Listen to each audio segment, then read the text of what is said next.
Well, hello, hello. I should say good afternoon to most people here in the mainland, North America, here in Los Angeles, and good evening and good night everywhere around the world. Welcome. We have fans all over the place coming to watch the Desolation. No, wait, no, that was last week. Whoa, we went ahead 1 year in time. Ladies and gentlemen, we're here for the Battle of the Five Armies, the third and final Hobbit film. It's the extended edition watch along. Thank you, everybody, for joining us here at theonering.net. My name, as always, is Clifford Broadway. I'm your host. Justin, our co-host, is hiding in the background, helping us prepare a countdown clock. And you as well, everyone. Before I introduce my very special guests for this third and most excellent installment of our deep dive into Howard Shore's music and to the orchestrations and the score of this musical world of Middle-earth. Before we begin, get your digital copy or Apple Films, or if it's on your Blu-ray player, get your disc in the player and hit pause right here at the very beginning of the film, okay? Before the Warner Brothers logo shows up in the clouds. Hit pause right at the beginning. We're all going to start. There will be a countdown clock available for all of you folks who come to see us later on, and you can just join us later on by joining right at that moment where you see. We will be discussing with Jim Ware and with Doug Adams. These two folks, oh my gosh, this has been exciting. And this is our very final chapter. Gentlemen, I cannot believe we have come all the way there and about to go back again for one more. Welcome, the author of the Lord of the Rings, music of the Lord of the Rings films. This is Doug Adams, and his compatriot and co-partner in crime, Jim. Folks, tell us about this. What should we expect as we get into the music of the Battle of the Five Armies? Well, I once heard somebody describe the last of Wagner's ring operas as being leitmotif soup, I believe was the phrase they used, where you have so much material sort of prepared and commingled and associated that everything you hear seems to be a reference to something or other. And I think that's fair to say that happened with The Return of the King, and that happens with the Battle of the Five Armies, where all of this material now coalesces and brings you into the climactic finale. Here we are. This is very exciting indeed. I love it. I love the very final times we hear the Lake Town theme. I love the more than more than abundant introductions of the Woodland theme. Thranduil and his elven army appears. And whoa, what's going on with the horns at the end? Ladies and gentlemen, you know what? Dumbledore got a better funeral than Thorin ever did in the theatrical version of this film. I want you all to know this is extended version of the Battle of the Five Armies. Spoilers, we're going to get the good stuff that was cut out of the theatrical. We have a case of more music than there is film, and we'll be getting to that as our discussion begins. Let's begin the countdown clock. I'll check with Mission Control, and I will let you folks know when to press play. We will begin. Justin, are we ready? Justin, are we ready? We've lost Mission Control. No, we have not lost Mission Control. Okay, well then we're going to, I know that he's there somewhere. We're going to begin the countdown clock as soon as he says that we can. Here we go. 4, 2, 1, play. Play. So we start this time with Smaug material here. You're hearing some of the gamelan sounds, which were notated very interestingly in the score. Jim, I don't know, did you go through any of the written scores earlier before doing this, or? I had a very quick look, yeah. Okay, so yeah, the gamelan notation at the beginning of this. Gamelan is not traditionally a notated instrument. It's from a different tradition, not a Western musical tradition. So they had to find a way to sort of notate some of these almost improvisatory little gamelan figures at the beginning here. So a lot of strangely shaped note heads and angled beams and things like that. But we're starting to get into this. How do we spell that word if we're looking up this instrument? Everybody's looking for gamelan. Yeah. Gamelan. Gamelan. Which is really a very lovely instrument or ensemble. It's worth noting what we don't hear under the Hobbit logo. True. Now, that time is different. Yeah, if I remember correctly, though, I did hear a very discordant version of the Shire theme, the Hobbit theme, under the title card there way back in the day. They eventually did not use it, but if I remember correctly, it was a sort of out of key clarinet statement of it. Yeah, it's there are a couple of versions of that were written, I think. Yeah. It does actually appear in the Smaug movement of the Four Movements concert suite. Right. I don't know if people remember that from last time, but there was a one or two performances of a concert work based on the Hobbit scores for four movements for orchestra. Now you're going to notice that we get a lot of silence in short stretches, but a lot of bits of silence in this opening sequence. Many of these are not actually in the score. They sort of dialed things out, and I probably, Jim, if you don't mind, I'll ask you to give a little primer on that and a little bit of the dialed out and unused and repurposed and all these type of things. Yeah, so just if we refer to something as being dialed out, generally speaking, that means it was recorded but just dropped out of the final mix. Right. If we refer to something as being tracked, then it's just something that's been moved around and is not attached to the piece of film it was originally supposed to be. Ah, indeed. That's very good terminology. We'll try to refer back to that. I have to say, the threat of the dragon is so persistent in the threat of the music. What is Howard's choice, usually, for instruments when he wants to bring in this pulsing undercurrent of dark energy, this threat that's underneath everything? What does he usually use? Does he go for woodwinds a lot?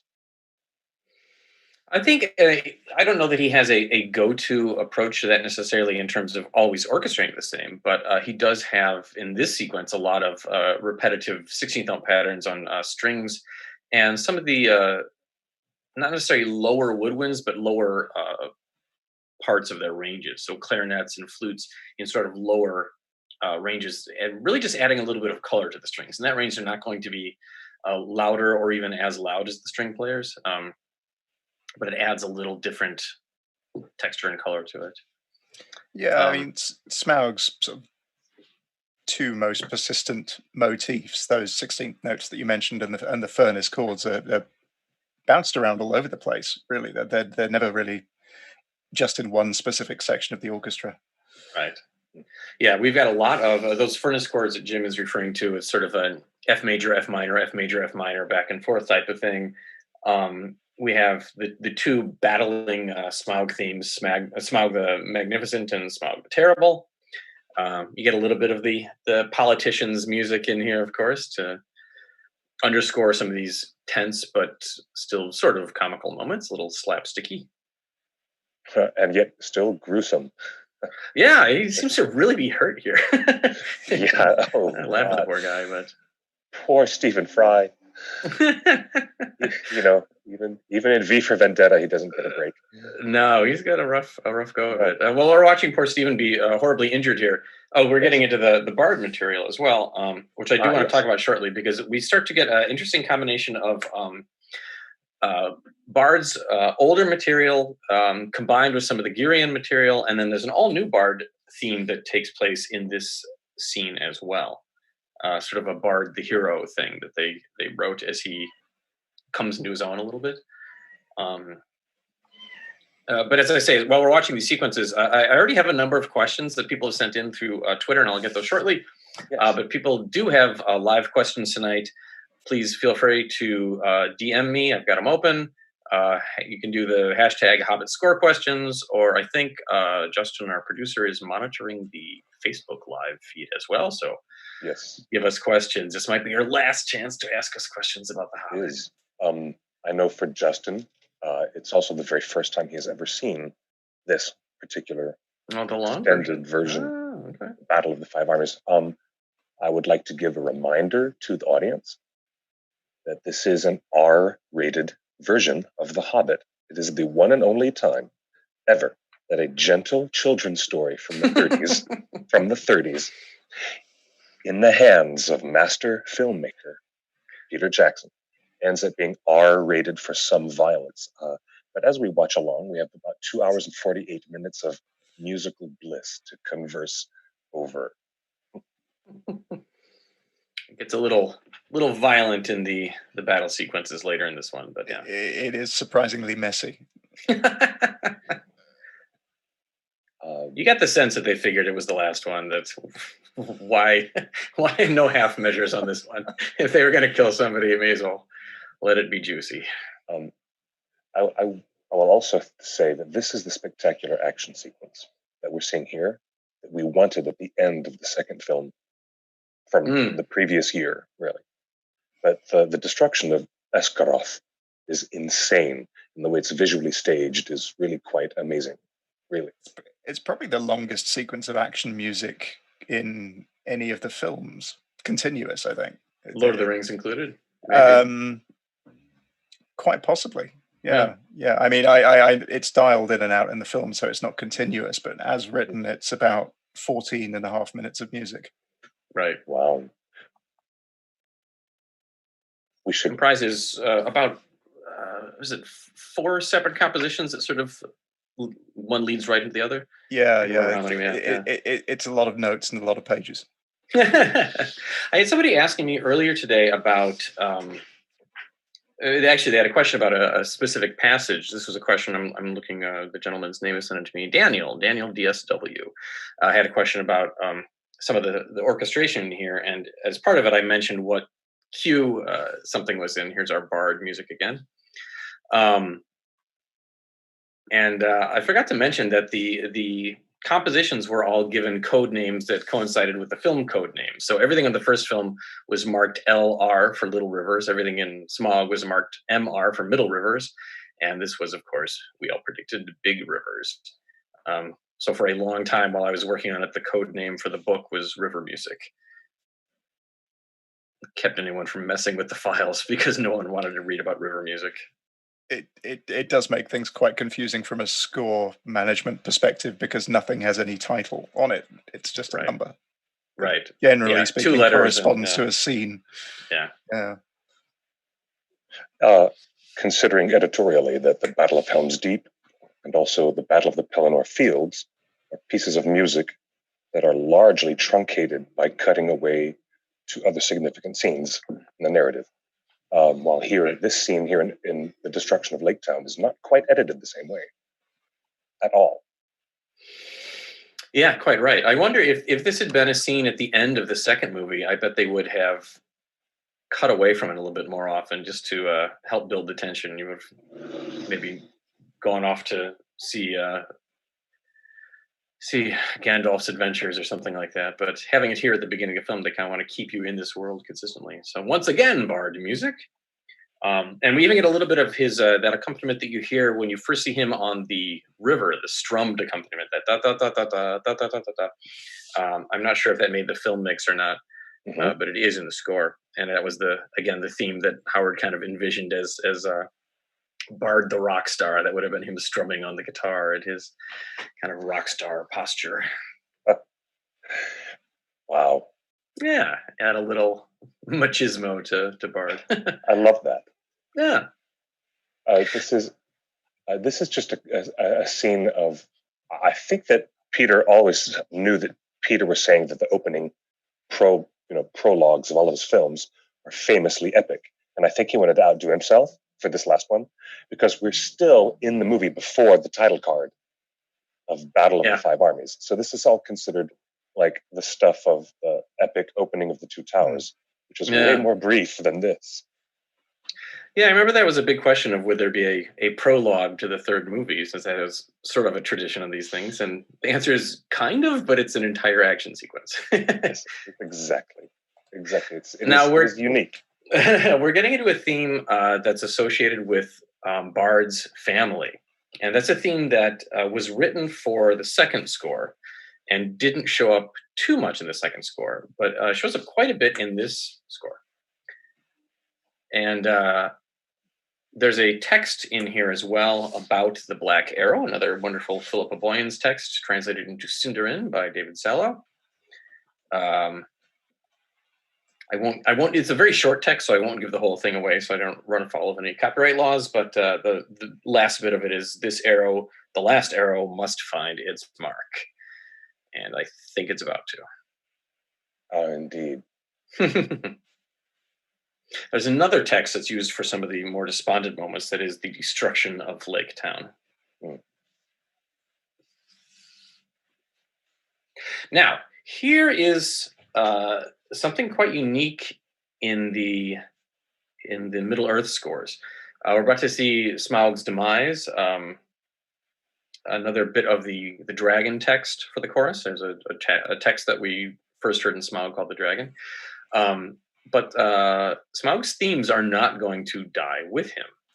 Indeed. And I'm trying to think if there are any great examples of that from Lord of the Rings. I'm not sure that there are. I think this is my single favorite shot in the film. It's a great shot, and there's a wonderful animation on Smaug. They really see the pain in his eye as the light goes out. Yeah, there was originally music under there as well. Yeah, great music actually, which is on the album but not in the film. Yeah, but Smaug's themes are going to continue here and be inherited by another character. That might be him right there, but we'll get to that shortly. Indeed. I was going to say that later on. There's some very noticeable parts where you would say, shouldn't I hear the music of Arabor right now? No, I'm hearing somebody else right now. Well, Thorin loses himself a little bit in this story. Indeed. And it's interesting, that he does share these qualities both with the dragon and of course with his own heritage. Mm-hmm. So it's a nice bit of how music acting as a very clever subtext here. And there is the wonderful Arabor theme at 12 Battle minutes, of the Five Armies. 12 minutes and 42 seconds into the film, we get to the title and that wonderful Arabor theme. And that's the longest prologue Peter has ever done. Yeah. It's crazy. The Arabor theme is great. The sound of dwarf music, Lord of the Rings is essentially musical anthropology as far as Howard Shore's work is concerned. And the dwarves were the least developed group, culture in Middle Earth, just because they don't appear in those stories very much. But he made just enough sketches of dwarf music in the Moria sequence that there was still the need to make everything feel of a piece and fit in. And I think the Arabor theme is such a wonderful way to, it's not a fussy, ornate theme. It's very dwarvish in its bluntness, but it still has a sort of pride and nobility to it. And I know that sounds very lofty for essentially a 6-note theme, but it's a pretty cool thing. Those are tricky things to do when you're building a world musically. I agree 100%. It is 6 notes that takes you to a place of it feels ancient. It actually somehow it feels like the suggestion of these dwarven lines of genealogy and constant war and struggles with shadow and within their own. Yeah, it's just all in there. It's very, very subtle and brilliant. So here we get some of the Tauriel and Keeley music and some of the chorus singing the Kuzdul section of the White Light of Forever text. I think I mentioned briefly last time that we kind of split some of these thematic elements into separate pieces. People often have questions or complaints about the way that we name themes because they'll say, well, this isn't what it means to me, or this is, we have to give them sort of broad names in order to make them able to be discussed. So sometimes our naming conventions, we have to have a little of a poetic license with them. So we do have Tauriel's theme in here, but we also, there's a phrase of that we refer to as Elvish warriors. It's a bit of her theme that isn't only applied to her. It's applied to some of the other elves, so it made sense to do it that way. And the same thing goes for the Tauriel and Keeley. They have their own theme, but there's a section of it that we give an Elvish name, which I think it would be pronounced Mereth Nuin Gilead. And then another one is Galad La Nuir. I've never tried speaking Elvish on camera before, so my apologies. I'm glad you attempted that one first, Doug. You're doing it next. Are you ready? We're waiting till the end credits. You have to read all the Elvish lyrics. But yeah, the naming conventions of themes, it's incredibly tricky, and you do the best you can to sort of sum up what these little bits of musical information mean. And as we mentioned in some of the other scores, there are bits in these scores that were not originally themes in Lord of the Rings, but because they come back here, they are themes. We're going to get into more of the politicians' music, what we call the processional phrase of it. And here we go. Associated with Alfred, you'll get some of the recessional phrase, the other half of the phrase later. And that's going to build into Bard's new leader theme. But I'm going to try to get into one of the questions here while we're doing that. This is a two-part question sent by Ryan. He wanted to know how involved Howard was with the sound mixes. See, is that the entirety of that question? Yeah, I think so. It's the composer isn't always directly involved with the sound mix. Sometimes they can be, sometimes they can send a representative, but sometimes that's just done by different people in different places. For the Hobbit films, I don't remember him having a ton of input on those, only because of geographical separation. Those were done in New Zealand, and he was still composing in New York at the time. So I don't think he was completely hands-on with that, which is not uncommon. A composer doesn't always come in and have an input in those things. They might be more involved with the music mixing, music editing, I should say, but the mix, kind of what happens. I had another good question here that I am trying to find. I think there was a question about logistics, just like how long did it take to compose these, and Howard was working on these. I mean, and Jim will probably talk about this later. There's a couple of bits of thematic material in here that he worked on before even the first film, and we'll mention those when we get to them. But he was really working on this from about August through November, sometimes into early December. Slightly earlier for this one. This one ended this one did wrap a little bit earlier. Yeah. So I think the first sketch I have here is dated June 2014. So okay, well, we have a funeral bit to discuss at some point too, which is earlier than that, right? Yeah. That's a bit of an outlier. Yes, quite right. Yeah, I'm just glad that there is one. Finally, yeah. But he would work well into the night. When I was there working on the liner notes, I would stop by to have a dinner with him, and we would sit and chat until midnight, a little bit past, and quite late. And then sometimes he'd wrap up the evening by saying, "Well, I've got to go work on Dol Guldur. I'll be back." So it was a very full-time thing, a lot of hours. When we hear those iterations of Tauriel's theme, like in that moment we just had a couple of minutes ago in the film, his choice of instrumentation is always interesting to me.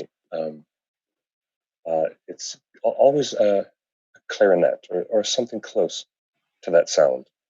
There's a lot of flute and oboe in that theme in particular, yeah. Which it's nice to have two, one flute and one oboe, so it's a duet, which is very appropriate for yeah. I mean, I misheard. That's not to say they're the only instruments playing. It may have been in some of the variations, but I believe the original setting of the theme, I wasn't paying attention to that one too closely, but I think it's generally flute and oboe. That's beautiful. Two instruments in duality. That's interesting. Yeah, it's sort of a great way to do a relationship thing now. Yeah. And let's see, we're getting into there. See, if anyone is following on the album, this is Beyond Sorrow and Grief. Correct. Which is a lot of Smaug material now being associated not with the character of Smaug, but with poor old Thorin. And I think we have some questions already lined up for Guardians of the Three, so we'll get to that shortly. But there now, see, we're getting to the idea was to make it sound very queasy. So you'll notice the instruments are playing out of tune, and the string is doing a lot of portamento effects where they're really sliding between the pitches instead of cleanly attacking them. And we've got our pattering percussion in there as well.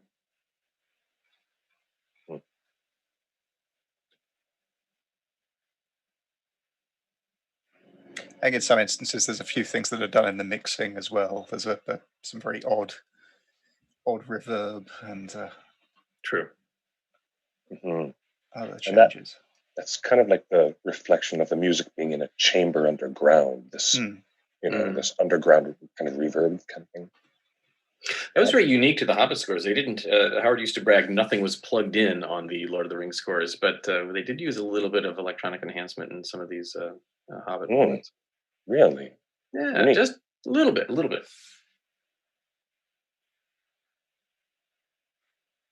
So this is a great scene to show how music can provide subtext, because you can, clearly something is going on with Thorin, but it's if you have a sense of what the music is saying, you have a very clear understanding of what his mindset is here. If you had underscored this with something brave and heroic, that would have seemed like a great reveal. But instead, it feels slightly tragic and quite upsetting.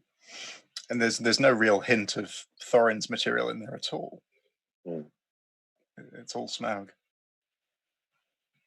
Also noticeable that Thorin is never seen visually depicted with his mates or with his companions or his nephews in the regular sleeping quarters or the regular residential area where they're sitting at the table. He's always hovering, obsessed over the gold, or at his throne, seen later in the film. For anyone following along on the album, there's a little more material in that track beyond sorrow and grief. It's more variations on the Smaug material for the deleted scenes of the dwarves searching Arabor for the Arkenstone. So whether people know it or not, and do fans love to complain about the Hobbit trilogy of films and what they consider its bloat and its indulgences, blah, blah, blah.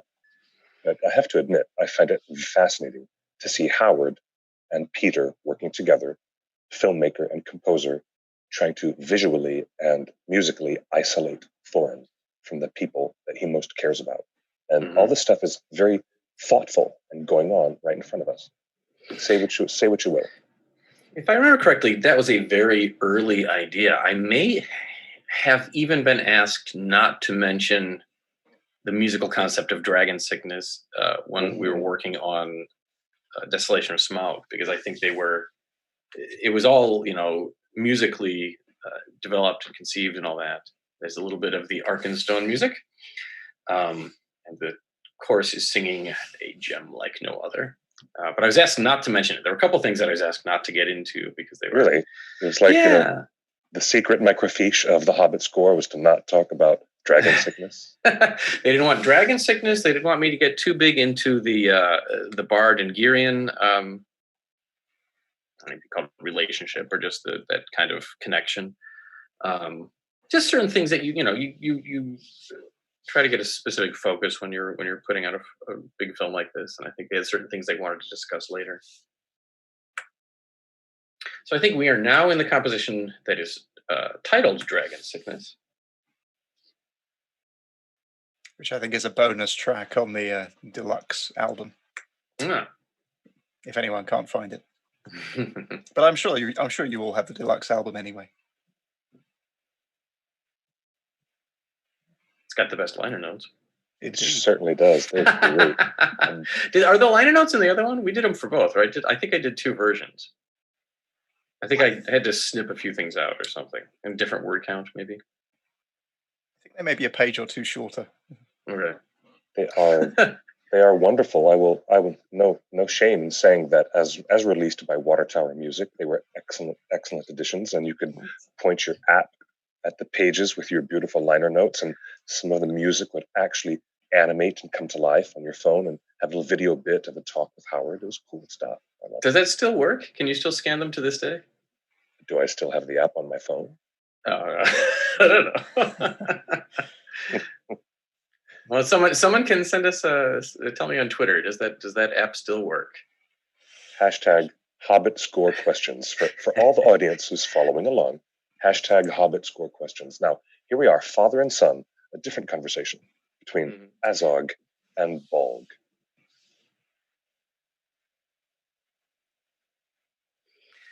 So we have a couple of things happening in here. There were some questions. Do the orcs have a musical personality in these scores, the same as they did in Lord of the Rings? Lord of the Rings, of course, had all that 5-beat pattern stuff that went, especially with the Uruk-hai.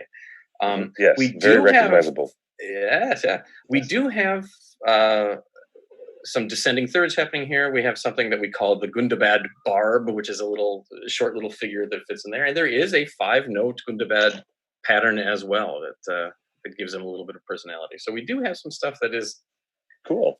Just good. with the orcs. Yeah. See, fans are looking for those granular details. That's why we are here. That's great stuff. Well, in this story as well, we have so many cultures and and armies and characters and everything else going on. So the musical clarity became especially important in this one to just kind of keep track of who's who.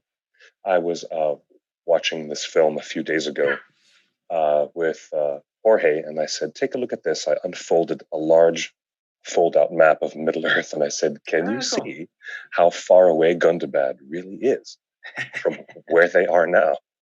And it seems like they just have a run off for lunch, then come back from there. But there's similar complaints about Gandalf going to Minas Tirith in Fellowship. Frequently. But yeah, the compression of time in Fellowship is unique. I'm not sure about the compression of time here in Battle of the Five Armies, but Gundabad is hundreds of, 250 miles away, maybe further. The very downtrodden setting of the Lake Town theme here, by the way, just to interject. Yes. Yes. The Lake Town theme goes through a number of very heavily disguised variants in this film. Yeah, it's often quite hard to spot. I hear it most distinctly when Thranduil shows up with food later. That's probably the most obvious. Yeah, it is. The heroic. That's when I hear it most. I'm sorry, the subtle ones I have to trust you guys to help me find. Please.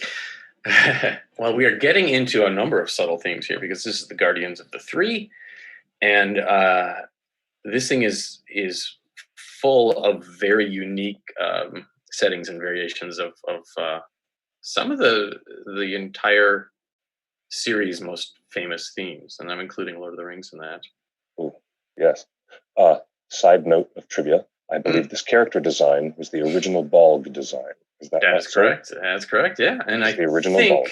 I think when I saw Desolation of Smaug, he was still Balg, or at least at some of the film he was. I think he may have changed partway through the film. And there's Narya, the Elven Ring. Yes, that's right. The other Elven Ring. And we are getting bits here now of Galadriel's theme. Yes. Which will, where the chorus is singing a text called The White Fire. And we're going to get into Gandalf the Grey's theme, which is kind of cool to hear those two themes interact again, because that is not something that they get a chance to do in Lord of the Rings. Gandalf the Grey's theme is not in Lord of the Rings, it's only in The Hobbit. And we're going to get some of the bad guys' theme, some descending thirds, and Sauron's theme showing up here. But let's listen for just a moment.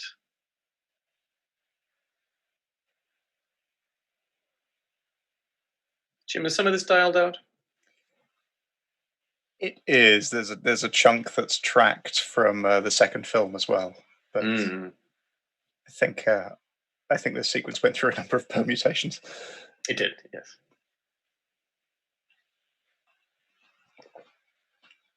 There is Galadriel's music again, written in a wonderful Middle Eastern mode, Maqam Hijaz. It gives it that unique, what we would think of in Western music as the augmented second interval, gives it that incredible flavor. And that organ now reproducing another familiar leitmotif. There we go, Sauron's theme, indeed.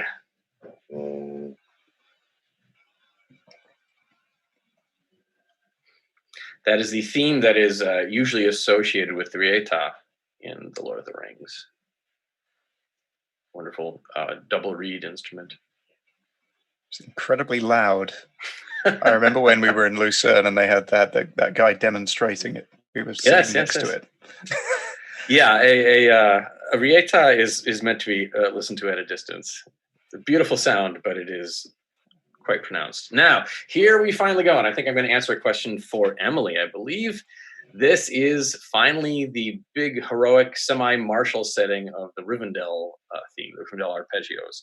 So that is maybe what people expected to hear when you have the off-screen elvish horseback riders show up and save the dwarves from the wargs in Unexpected Journey.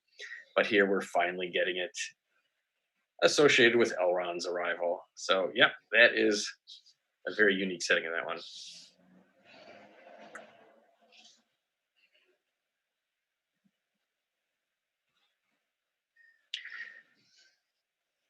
Now, there's going to be, we've got a little bit more of a wait here, but when Galadriel does her bit in a few moments, there's a theme that I don't know that most people realize is related to something. We have a little bit of it under here as well. Yeah.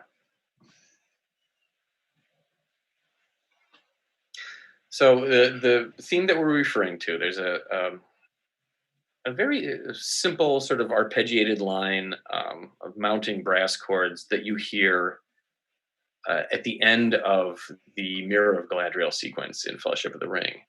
Mm-hmm. And as Galadriel here exercises her full power, and also it sort of has the same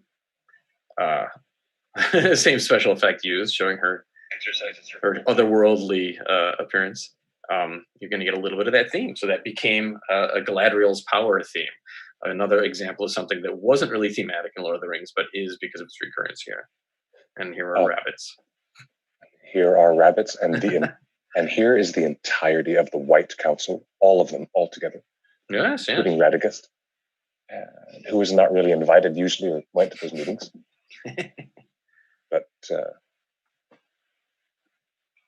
and ladies and gentlemen, this is your last and best chance to see, narratively speaking, Christopher Lee presenting Saruman as a good guy, but also with Saruman with other things in his mind, because maybe he's corrupted already and looking for things like his own ring, his own pursuit of the ring. I mean, yeah. So this is I love all this stuff. The stuff that most of the fans complain about as excesses of this film.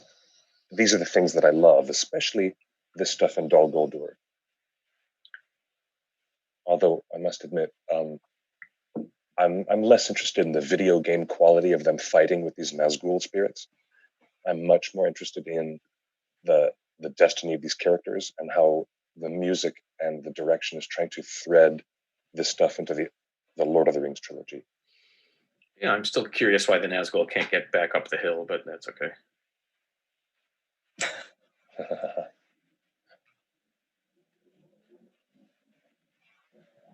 There's a little snippet of the 9 tracked in from the second film. Yes, right, yeah. We don't mention that in the book because this isn't really how the composition was originally written. So here we go, Galadriel using her power. Oh, wow.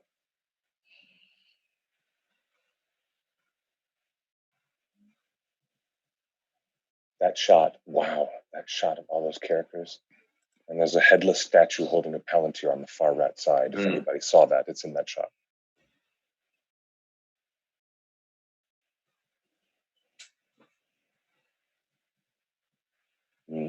Jorge had a lot of questions when seeing this about why Galadriel looks this way when she's portrayed in these films as showing her power from.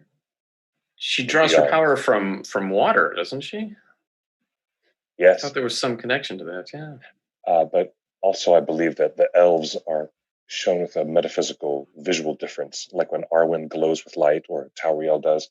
Right. The elves are metaphysically visualized. Peter's doing these visual tricks to show us that their power is coming from a source beyond the veil of the unseen world. Yeah.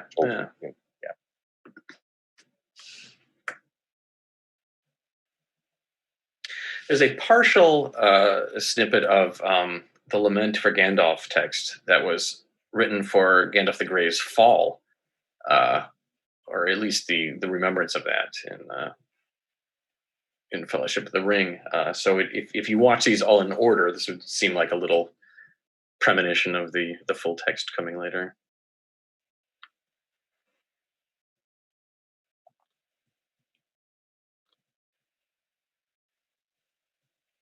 It's really worthwhile listening to that piece on the album just to pick out some more of the detail. Right, There's a lot of stuff going on in the film mix here. Yeah, the mix doesn't do that composition any great favors, but I mean, that's okay.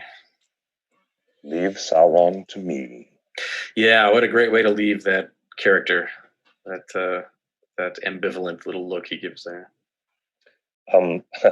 The question in the YouTube chat was, did Gandalf and Galadriel have a relationship together? Well, actually, no. Depends on how you define relationship. They're good friends. Yeah, well, he was actually an angelic being, as is all the wizards here, Radagast and Saruman. They are Maiar spirits on the same level as Sauron or a Balrog, and they are manifest in this world, in Middle Earth, in these physical bodies of old, frail wizards. Galadriel, being as wise and as old as she is, she knows exactly who she's dealing with. And she treats him like an angelic being most of the time, with reverence and love. Yeah. Getting into the composition, the ruins of Dale here. I think we're going to start off shortly with the furnace chords, big breathing feeling, which makes you feel like if Smaug himself is not still here, his spirit certainly is. Is there a musical difference between the way Dale is portrayed in An Unexpected Journey, with everything looking alive and verdant, versus how it's portrayed here? Dale doesn't really have a lot of its own material. It's usually related to Arabor, right. At least if you're looking at the local vicinity. So there's certainly a lot of difference in the way that Arabor is presented, although most of that, this is a good example of how I say that the Hobbit scores are more character scores than the Lord of the Rings is. The Lord of the Rings deals with larger issues of culture and history and sometimes just plain old cartography. There's a lot of map information contained in that score. But the Hobbit is more about the characters. So the big change you hear is not necessarily in the wonderful 6-note Arabor theme, although there are some elements of that. It's in the way that its ruler is depicted. Thorin goes from being this maybe tragic, heroic character, certainly heroic though, but somebody with that sense of nobility and yearning, to somebody that is corrupted and ill. And again, another great bit of work in terms of the musical portraiture here, because Shore doesn't make him seem like he's villainous. It makes him seem like he's unwell. You don't expect him, to go into a slasher movie and start chasing the rest of the dwarves around with a butcher knife. You want him to find his way out of this sickness. That it's something that has a curable aspect to it. And I'm sure, just not to take anything away from the filmmaking and the really very good performance, but I think Howard's music goes a huge way in creating that depiction. Yes, Jason in the YouTube chat said that Christopher Lee's line stole the trailer, that it was the big moment in the trailer for the Battle of the Five Armies. Which line did they use in the trailer? Leave Sauron to me. Did they really? Oh, wow. I'm surprised they gave that one away. Well, it's a good line. I think so.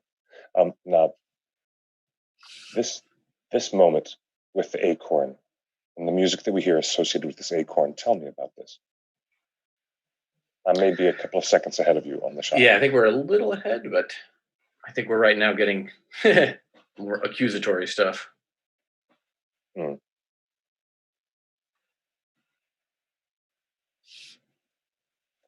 For the folks dialing there in, we go. We are at 39 minutes into the film so far. So if you're joining in, you can fast forward your Blu-ray to 39 or maybe 40 minutes now. It's been a while since we've heard any Shire material. Yes, yeah. And we're back in the kind of traditional D major key, the clarinet. It's a very straightforward setting of it, but as Jim mentions, it's been a long time since we've heard this. And it's a powerful reminder of why any of these characters go through any of these things. Somebody writes, I would appreciate it if you could let me know what the leitmotif and chorus is that is flowing while the White Council and Nazgul fight. Well, it's a whole bunch of material, but I think they may be referring to that little Galadriel material that became a theme thanks to these scores. Now, that's a theme there, that low brass theme that is, we call that the Dwarvish Warriors theme. And you hear that a lot in this score as this troupe of tinkers and toy makers become warriors, become more steeled and more aggressive, I guess, even if it's a little bit against their will. Mm-hmm. A sad violin statement of our Lake Town theme here. They're happy to get to Dale, but it's not in great shape, and neither are they. Indeed. Interesting variations on Arabor. Yeah, exactly. It's a good example of the way the film controls rhythmic properties. Howard didn't have long to get that theme in, so you kind of have to do an up-tempo, very rhythmic setting of it. But happily, it fits because you've got characters moving quickly around screen, and there's a sense of imperative quality to it. But sometimes it can be as simple as I need this to go under this shot. I have this much time. I have to find a way to do this. What tempo that controls what the tempo is. Yeah. And here's our Dwarvish Warriors theme again. Mm-hmm.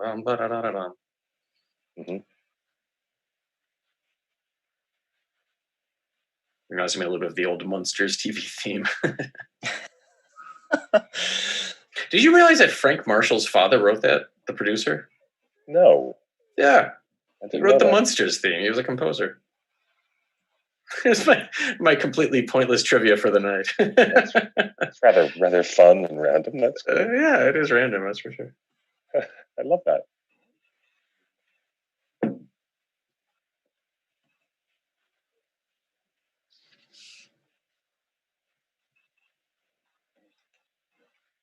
I think we are getting into the gathering of the clouds. Is that right, Jim? We will be shortly. Shortly, okay. This is just the end of the Ruins of Dale now. Okay. We're going to get a very nice Phrygian setting of the Woodland Realm theme. Phrygian is an old mode. Howard likes to use those old church modes in his music quite often.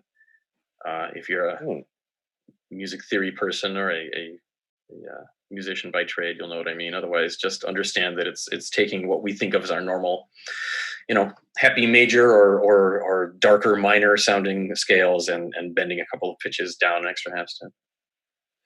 There was a question here from the YouTube chat from Aaron, who says, when the elves bring supplies, does that swinging string structure start out as Bard's family theme before going into the Lake Town theme? Before they get there with the supplies. It's a good question. I remember. This is the shot. Let's listen. Yeah. So there's our Woodland Realm theme, our Phrygian setting. It's all becoming much more militaristic. Yeah, more exotic, not quite as. There's a I think a Sarangi in here as well. That's right. The Wonder Moose. So yeah. We're gonna go right into. Hold on, a couple pages behind. Yes, we do have a little bit of the family theme before we get into the wonderful Lake Town. That low string figure that played under Thranduil's arrival, though. Here's our wonderful, family theme. That wonderful low string figure that played under Thranduil's arrival is Thranduil's theme, and you get it several times in this score, underscoring him. Nice. Yeah. So I know, Cliff, you put a thing up. Does Thranduil have a theme? He does indeed. And that was it. And it'll come back again later. That's excellent. Wow. Yeah. Asking you shall receive. This is great. Now, for someone who's been such a fan, it is so nice to finally identify anywhere I ever hear them again. I'll hear Gandalf's theme. I'll know where I hear it. And we've identified Thranduil's theme too. And we are also hearing here a theme associated with these white gems. There is a repeating. It's almost just a sort of dissonant aleatoric thing. Aleatoric being those improvised patterns that people can create. And you do hear it at other places in the series, and that's the theme for the white gems. White Gems of Lascalen. That's right. Even they have their own theme. So Thranduil's theme is coming up again if you want to listen here.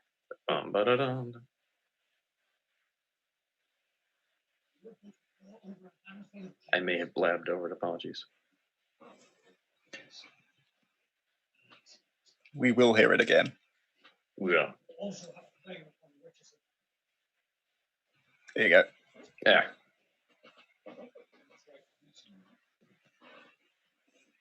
One of the less obvious themes in the score, but once you find it, it's there.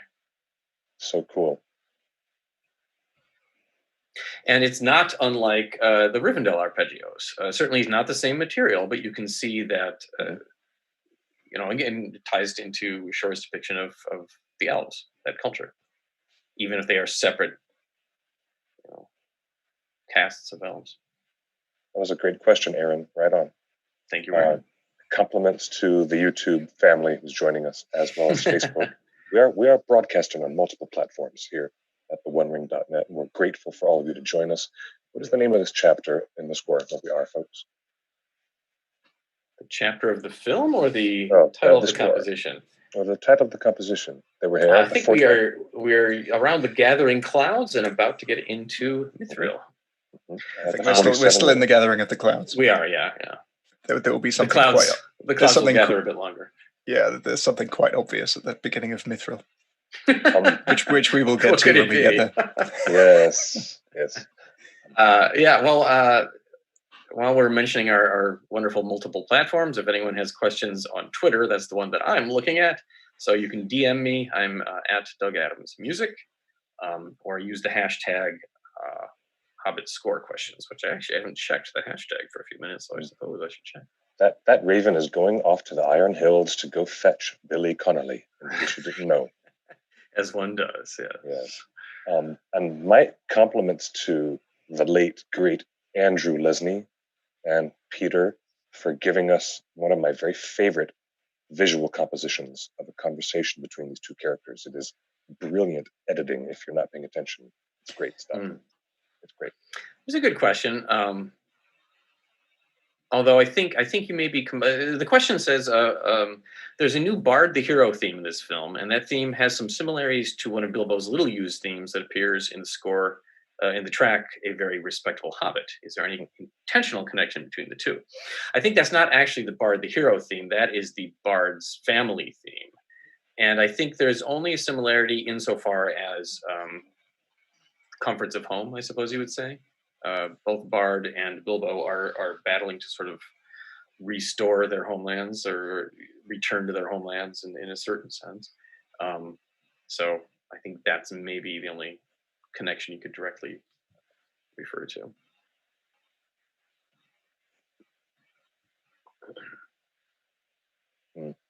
Indeed. Again, Peter reinforcing how Thorin is becoming more and more isolated from other people. Fascinating to watch. Yeah. Some wise guy re-edited the scene with a squeaky roller skate sound as Thorin comes into that little diamond-shaped window. He does look like he's rolling rather than walking. I think they did put him on some sort of wheeled platform and slid him in. I'm sure there's something on the DVD about that. Yeah. Well, it gives him a certain otherworldly quality. So we're finishing up with a lot of dwarf material. There is a theme in here that represents dwarvish suffering, which is, of course, very appropriately used in the section. But you get the House of Durin theme, the Dwarvish Warriors theme, which is new to the score, and that syncopated pattern that's often associated as sort of a B theme for Arabor.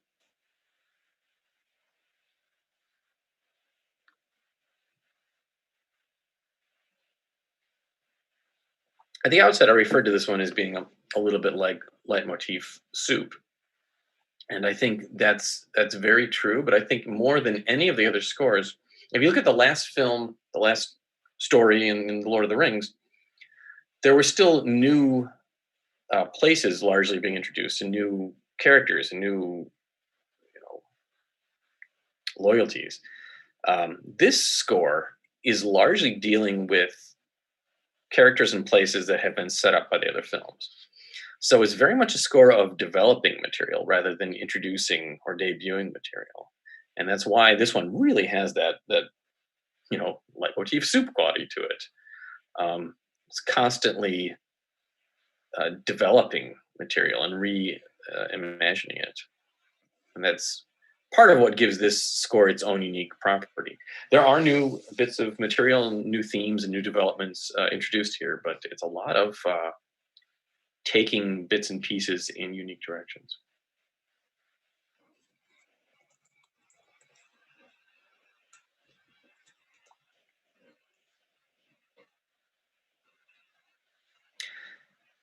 Now, at one point, this had a more prominent grunting sound from male voices, I believe. This statement of the Lake Town theme? Yeah, I think it had, right here under the Thorin theme. Or excuse me, under the House of Durin theme, pardon me. Yeah, so you do still get it, but yeah. Yeah, you'd have had grunting on every beat rather than just on the downbeat. Yeah, which would have been similar to the Moria music in a way. This is my favorite bit musically, where there's this really strong, aggressive interplay between these two themes. I love this stuff. Right, well, and you're going to get something very love it, very cool here. So we all know what Thorin is about to give to Bilbo. Yeah, just if you listen carefully, listen to a little quintuplet figure in the woodwinds. There's something about the way that Andrew Lesnie lit this scene. It's nuts. I love it. There we go. That is the exact same figure you hear when old Bilbo shows the mithril vest to Frodo in Rivendell in the Fellowship of the Ring. Is that what I'm hearing? That's exactly what you're hearing. Yeah, a little, as I say, a lovely quintuplet figure in oboe. I think it may have been slightly reharmonized here. I'm trying to remember, but it was, again, not thematic in that score. It never came back. You didn't hear that theme again as you see that Bilbo had it in his encounter with the cave troll. But here, it works perfectly for this moment, and you can hear it sliding right into the Thorin theme, which is going to slide right past that into darker territory. But yeah, something that was not thematic and now is. So there is a theme for the mithril vest. Wow. Yeah. Okay, I'm going to tweet that. To me, those are the type of things that make the Hobbit scores so much fun, is that they do have a certain redefining quality and add a little bit of information to the Lord of the Rings scores. Such classic scores that everybody loves and knows. You can still make individual moments have a little bit more resonance, and I think that's kind of cool.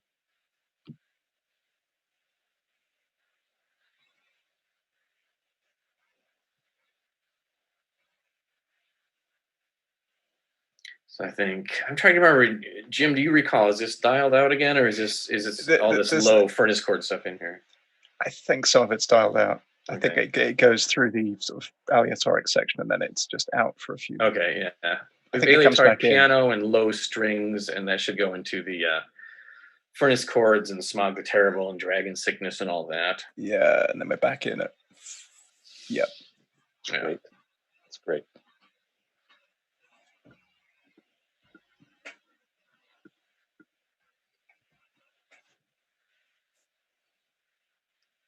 Very queasy, out of tune strings again. Yes.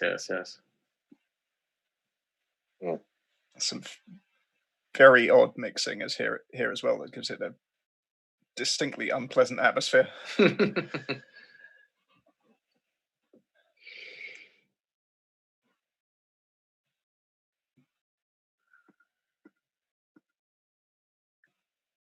I don't know if anybody is watching the Facebook questions. I have not looked, but if anybody's there and is waiting for an answer, maybe someone can check that. Now we're getting into bread for war, and that's BRED, not the carb-heavy food. You're making me hungry, Doug. I'm sorry about that. You need breakfast soon, I'm sure. Yeah. I could go for a round of toast right about now. Toast for war? That was the Gundabad 5-beat pattern there. That's correct, yes. Oh, there it is. And our little Gundabad barb is going to come in, and then some wonderful woodland realm material as Legolas talks about his mother.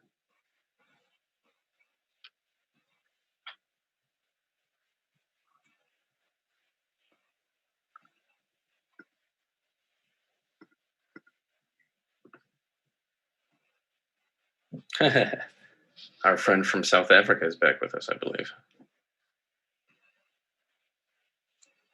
That's a very good question. Here we go. What were the challenges faced in trying to connect the Hobbit trilogy with the Lord of the Rings trilogy, knowing that the Battle of the Five Armies was the last Middle-earth film and last Hobbit film, but it also needed to tie in with the Fellowship? I think that maybe one of the challenges, and it seems backwards from what you might think, is to make sure you don't bring it right up to the edge for the Fellowship of the Ring. You could with the Shire stuff, because you're kind of playing with that time leap there. But you also have to leave some room for this story to advance 60 years. So you can't sort of just jump into all the new material. So it took a bit of holding back. Oh, another good question from Emily. Did Howard Shore have any editing input on your books? Or were the books pretty much in your hands after the scores and liner notes were finished? He had and continues to have a ton of input. It is very much a collaborative process in the sense that I would never want to try to do an analytical project like this without the input of the creator. Because I don't know, at that point it becomes, Doug Adams presents the music as the Lord of the Rings films, and I don't want it to be that. I'm not interesting enough that my take should be the headliner.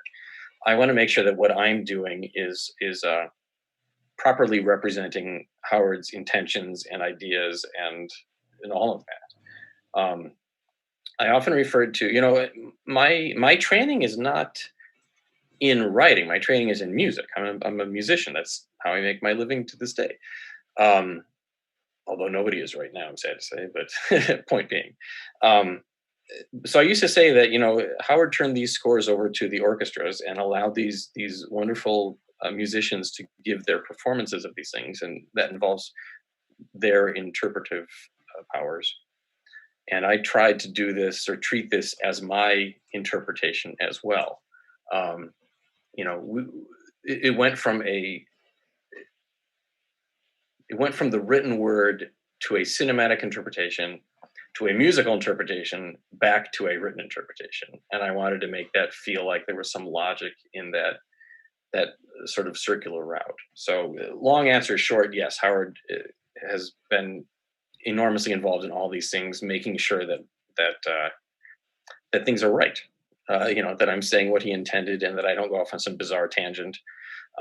He very kindly will give me credit sometimes. He'll say, these themes better than I do. And hey, I didn't realize that I connected this to that. And sometimes he does things intuitively. And he certainly acknowledges, yes, I did do it. I didn't really think about it, but here it is. You're right. So he's very kind in giving me credit for things that I probably never did. But he's, there's a reason that Howard is known as a spectacular collaborator. He's just great.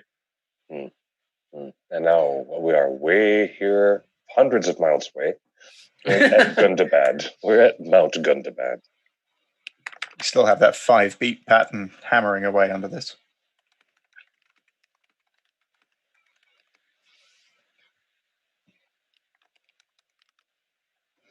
I have a question from Mr. K.A. Graber, which is what instrument is used when Legolas talks about his mother's death at Gundabad?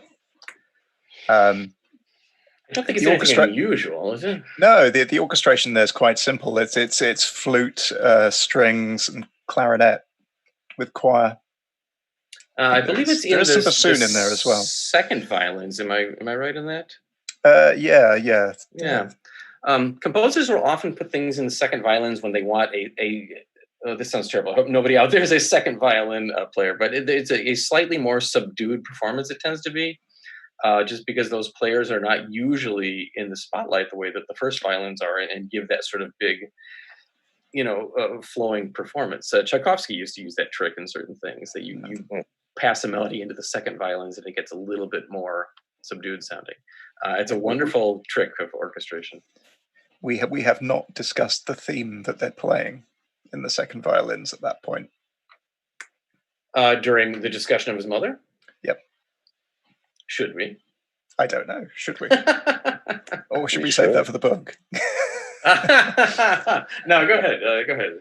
Give us a abbreviated version. We're talking about a thing that has burned a lot of fans because they're thinking, why are you wandering off into this speculation? Let's talk about Legolas's mother. She's musically present in the film. Really? There is a little theme that crops up there, which is just a sort of 8-note descending line, which is referred to as death and parting. And it is all over this score. We'll point it out a bit later on when it crops up again. Wow, intriguing.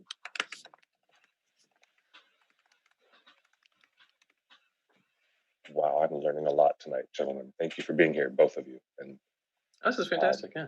Thank you for being up late, Jim. In the UK, you're at. It's fine. I have coffee. I do believe it's 2:13 in the morning where you are, sir.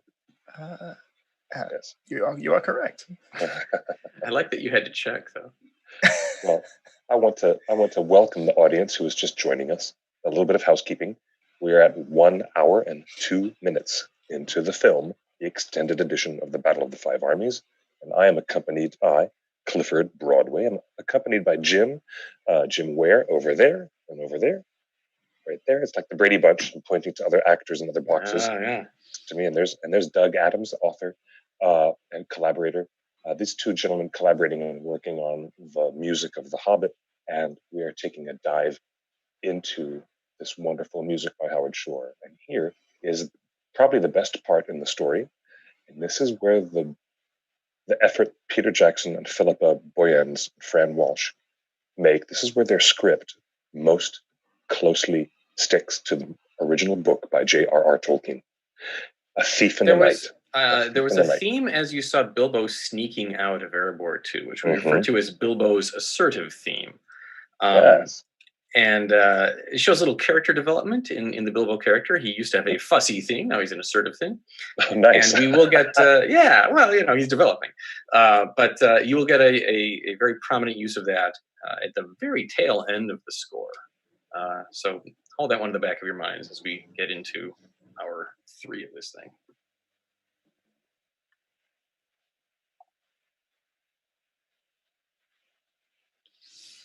And this, I can't remember if I said, this is the composition A Thief in the Night. Mm-hmm.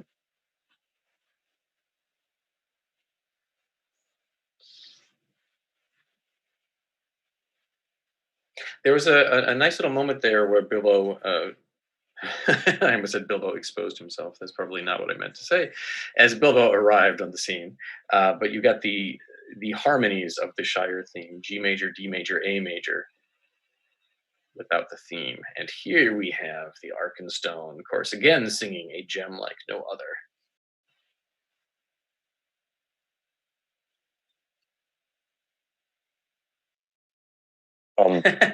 A question from Mission Control was, are we looking at the Arkenstone as, visually speaking, a Silmaril? Story-wise, no, it is not a Silmaril at all. It is not. It is a completely separate relic, a completely separate gemstone. But is it musically being supported as a unique thing in Tolkien's universe? Is a better question, perhaps? As a unique thing, I mean, certainly it has its own musical personality. Yeah, I don't know if it's going to, maybe someday we'll have a connection to something else. We'll see as the as the cinematic version of Middle Earth goes on. Sure. There's a lovely piece in there which is just harp doubled with flute. Yeah.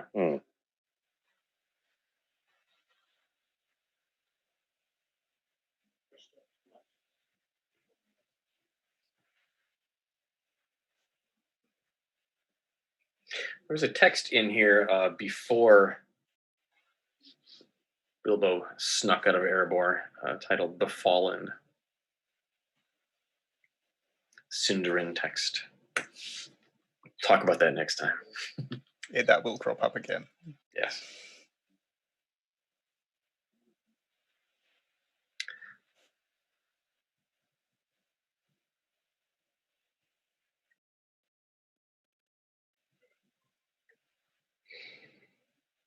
You'll notice that in this section here, Gandalf's theme seems to have wandered off a bit. a little bit like Gandalf. Well, right, yeah. Both Gandalf and his theme tend to appear and leave at their leisure. It's a little wry, a little not necessarily playful, but it doesn't sort of have the gravitas that you need at these moments. I always felt so bad that Bilbo had to hang out with Alfred for 5 minutes. I know, but they keep trusting Alfred to do things. Yeah, I know. Why? There's a lot of people in Lake Town, and they keep asking, let's ask Alfred. If you can't trust him to go to the village dentist, then... Where is Percy in all this? Percy, I don't know. Does Percy show up in the army later? Like, is he armed? Yes, he does. Actually, he gets a couple of hero shots. Yeah. That's true. And Percy is the guy who comes to the lake front where the refugees are arriving on the lake shore, and he announces that it was Bard who slew the dragon. That's Percy. Well, in the special edition, Percy will have a theme. He also gets to play the best instrument in the entire movie. Well, that's debatable. And it's interesting. The dialogue in this scene is nearly word for word lifted from the original book. True. A nice little blast of the Woodland Realm theme there as they... There it is. Wow, yeah. A big blast of the Woodland Realm. Yeah. Yeah, we're moving into a different composition now. This is the Clouds Burst. Yes. Don't ever underestimate elven armies. Just don't. Just don't. Wow. Clouds Burst again is going to sort of rework. There's our Arkenstone. There it is. Theme, yeah. But it's given the same treatment as the Smaug material here. It's a very queasy performance of it. Right.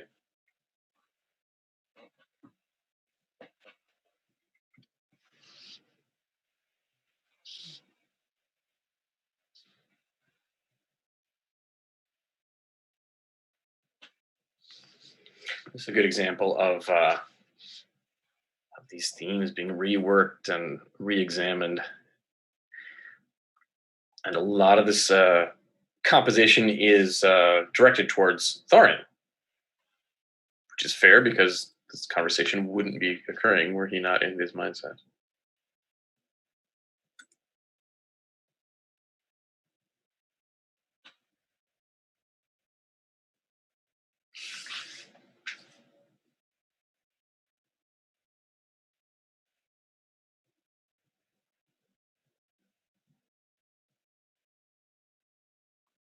So see, again, here, instead of making Thorin angry or a villainous character, you can see that he's having a bad reaction to this. He's upset and he's likely to do something very rash, but the music is showing that he's out of his head and that he's afflicted. You don't realize how much the music does these things until you take it out or use a different type of music or something like that. Weirdly, when I was doing the liner notes, as I've mentioned before, these were not finished films and they did not have finished scores. But I was quite thankful to hear some of these things, see some of these things without the music in place, because it does really emphasize what the music brings to it. It's a different beast without it.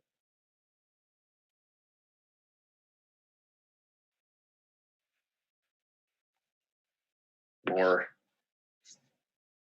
detuned string playing.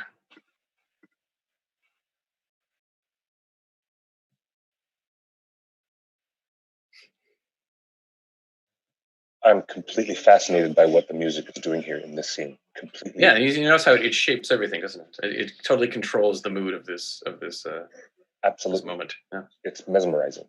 Yeah. And if you don't like my burglar, don't harm him, return him to me. I'm paraphrasing. And that best sentence of all, you're not making a very splendid figure as king under the mountain, are you, Thorin? Nobody gives attitude. No one throws shade like Gandalf. It's just... Well, they're very playful insults, but again, the music is what really controls the tone of things. If you had gone back to Gandalf the Grey's theme here in a very, plucky pizzicato type of setting, it would have seemed like a comedy beat. but carrying through, it's got a tragedy to it. And it's all, well, for the most part anyway, under dialogue as well.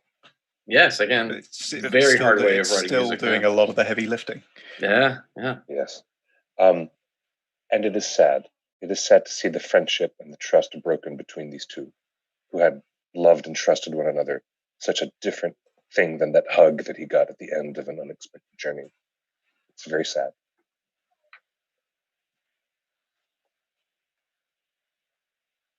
I think we're going to start into battle for the mountain, aren't we?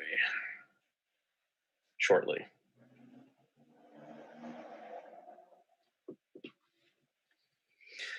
I'm going to start getting into the.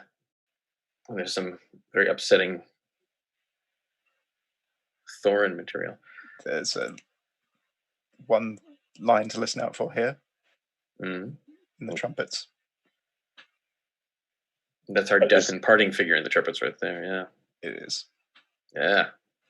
What should we hear in terms of Iron Hills or Dain from the Iron Hills? Well, here it is, right here. Listen to what the horns are playing as our raven shows up. Yes.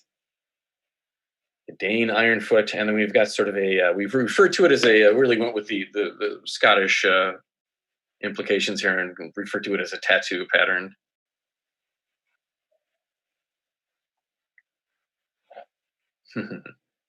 'Tis a pity that the ravens didn't speak as characters as they did in the book.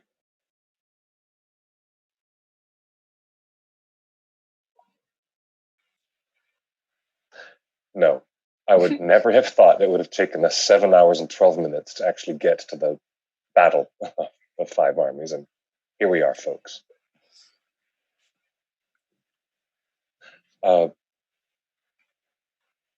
Just past 100,000 frames. Wow.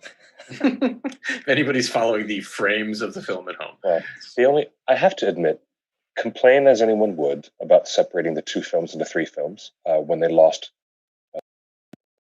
Guillermo del Toro, but it is to the benefit of this 3rd film that Peter had a lot more time to think about and physically construct in his mind and in the minds of everyone on his team. Here is the mountain. Here are the arms of the mountain, the way that Tolkien describes it. Here is the river, and there's Dale, exactly the way Tolkien describes it. Here's how we're going to do this. 5 armies. And it's so well thought out, then they would have had the chance if it had been rushed through to the end.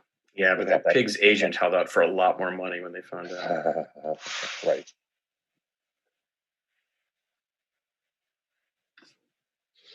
So Dane's theme is really again another look at dwarvish culture, another angle, which is again they've kind of gone with a vague Scottish sort of thing ever since Gimli gained his accent, partially dodgy accent, but that's okay. Certainly better than my fake Scottish accent. But they kind of hinted at it for 6 scores and then really leaned into it here and just said, let's go full Scottish with this thing, really make it a sort of, full-on Scottish theme.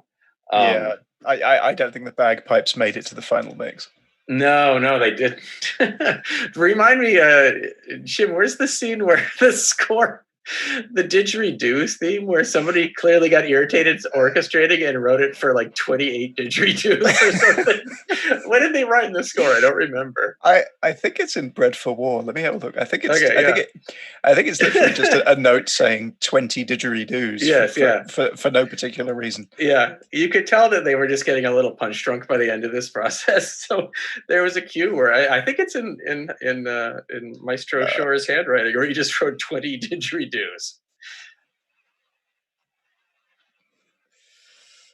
Which, if you're not familiar with the didgeridoo, you don't want to be assaulted by 20 of those at any time.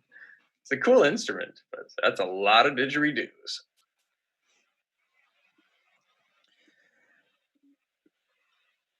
Yeah, there it is.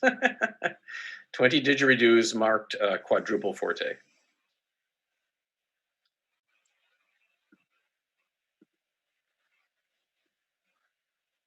Anyways, what I was going to say about Dane's theme here. Dane's theme is a wonderful addition to this score because it sort of allows So the Hobbit ends up being, at least insofar as the dwarvish element of this story, it's sort of a tragic story. It doesn't really have a happy ending, and you don't have some of these otherworldly glorious moments that you have, or elements that you have in the Lord of the Rings. You don't have, you know, nature is not a component.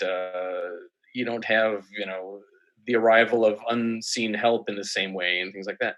So using Dane's theme as that sort of that moment of glory, that there's still some beauty and still some goodness in the world, and it's worth fighting for, that type of element, that very Tolkien-esque idea. Using Dane's theme for that is a very clever idea. It's directly connected to the other dwarvish music. It's a direct part of the storytelling, but it allows you that shift of tone that's so important, for just giving a moment of musical and narrative repose. That's an important thing, and it very well placed, I think. We should probably talk a little bit about the extended edition material for this score. Yeah, we should. Yeah. So, unlike in layman's terms, a lot of people probably don't know the difference between the regular release of the score or the deluxe or the extended edition. So let's tell them. Yes. So when we were watching Smaug last week, a lot of the music for the extended edition was written and recorded separately. So there was new music written for the extended scenes. For this film, the bulk of it was recorded with the rest of the score. There is only one specific extended edition composition in this score, which we'll get to later. Right, which has a unique story, doesn't it? Okay. I got a question here. In the behind the scenes of the Battle of the Five Armies, Sir Peter Jackson said there was a point where there wasn't a plan for the film and they winged it as they were filming. My question would be, did Mr. Shore also have to adapt to this? I don't think it had a direct impact other than schedule. I can tell you that when I saw the Battle of Five Armies the October before it came out, a lot of the extended edition material was already in the battle and relatively edited. The effects weren't done, but it was in place. The little, spinning arrow blocker things were in place. Most of the chariot chase was in place. So I think a lot of times you're just kind of waiting for final edits of things and the timeline to be affected. But I don't think there's a lot of back and forth where now this scene is in, now this scene is out. Oh, we added another gag where we did this. I think most of those things were locked down. But remember, they'd been making Hobbit films for several years by this point. So even if they were winging it, they'd been winging it for years. So happily, none of these things is ever completely linear. There's our heroic statement of the Woodland Realm. This is a cool example of how a theme that was set up to be a little bit off-putting, a little bit creepy, a little bit exotic, it's now heroic. It's wow, good things happening. But yeah, I think it's more schedule that's affected by those things. Battle of the Five Armies, they've been working on these things for a while, so it was fairly linear, but not entirely. None ever is. I mean, there's certainly instances of whole scenes being shuffled around a bit in the edit. And so in the thick of the battle itself, there are some compositions which are probably quite short by Howard Shore standards, but nothing drastic.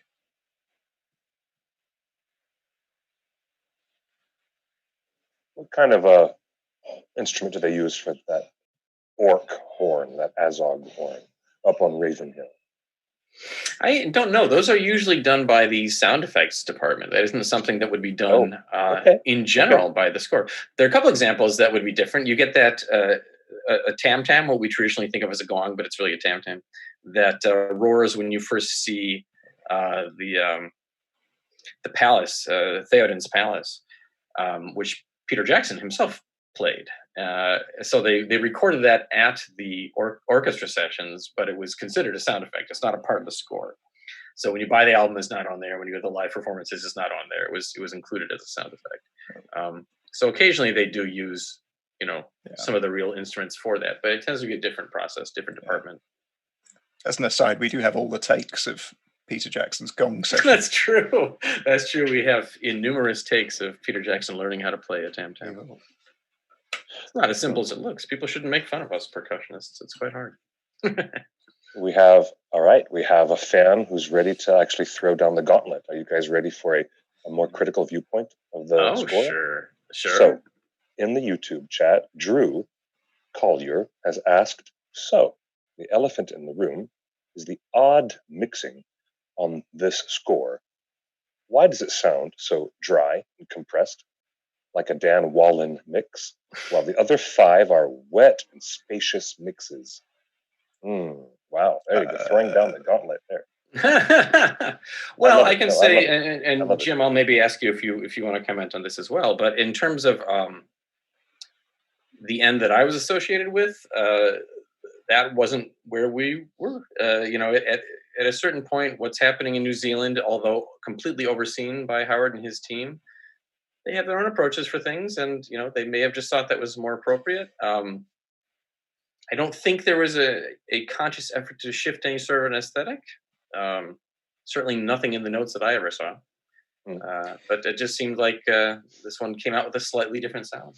Yeah, the album mastering in particular is a little odd compared to the other two.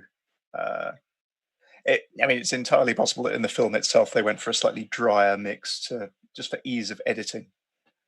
And also because it's competing with a lot of sound. I mean, this is a great example right here. You have collapsing walls and screaming monsters and children and swords and everything else. So yeah, sometimes if everything is all boomy, I could see.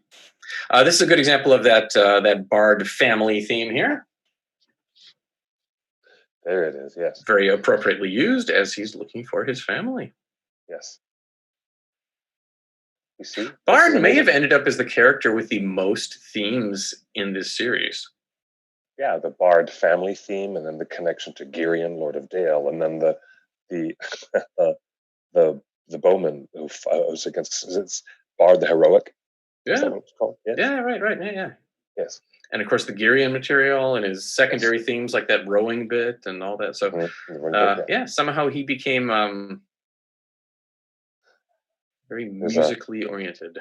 cameo, quick little bit of Peter Jackson's son in the red and gold cap standing there behind Bard in that shot. Quick cameos. I don't know. I forgot the one where Stephen Colbert was in the last film. He's got the eye patch. Yeah. It's a question here from Corey. Does the Dane material have any connection to the Shire material in the first 3 of the Shire theme, or the first 3 notes of a major scale? So you start to get into the point of splitting hairs of what's an intended thematic connection and what is just part of the language of tonal music. So I do not think there was any intention to create something similar to that. I think it might just be Shore's fingerprints. The very kind one. Is there a place we can show our support for the music of the Hobbit films book for the publisher to see? I guess we talked about that a little bit last week, but if people would be so kind as to keep it alive on social media, I think that would help our cause more than anything else. I don't think anyone should be cold calling publishers and harassing them in the evening or anything like that. So keep it part of the discussion. We'll talk about that, but that's kind of my short answer. One more question here from Lagarota on Twitter. I apologize if I've mispronounced your name. How exactly do they modify themes musically for the fighting versions? The fighting versions, I like that. Well, there isn't anything systematic other than you better orchestrate it pretty heavily. I mean, if you're doing this as like solo cello beneath all of this, you're going to need a miracle of mixing to make any of that audible. So there tend to be, heavier orchestrations involved. Rhythms get a little more active. Howard will sometimes he'll rearticulate pitches in an almost singing manner. That's why I think people can imagine there being lyrics to some of these themes, as he will often, focus on a single pitch and rearticulate it rhythmically, and it gives a very cutting sound to it, but also maintains a certain lyrical quality to it. But again, these things all go with what's the mood of what's happening in the battle. Is it a tragic scene? Are the good guys winning? Are the good guys losing? which of the 5 armies is on the screen, how fast is the editing, how much time do you have to actually squeeze in the theme before you're off to a different group of characters. So it's always funny how many things are related to just pure old logistics of creativity. Yeah, film scoring presents some unique problems to composers. It does. Mm-hmm. But people always get very fussy about the fact that, well, film music is a compromised art because you're collaborating with other creative voices and you're not really purely representing what you have to say. My goodness, has any of that ever been true of any artistic form? You know, Beethoven had his patrons. Wagner, as I mentioned a couple of weeks ago, had to rewrite Götterdämmerung passage to part of the scenery wasn't moving fast enough. Ballet music has to take into account what the dancers are capable of. Concertos often, when Stravinsky wrote his wonderful violin concerto, got together with the performer who was set to debut it to see what was possible. Those opening chords were almost chucked out when they thought no one could play them. Creative efforts are always artistic. It's a very much a grass is greener type of thing where we think that everything else must be very pure because film music isn't. There's no purity in any of these things. We're all just trying to create something meaningful.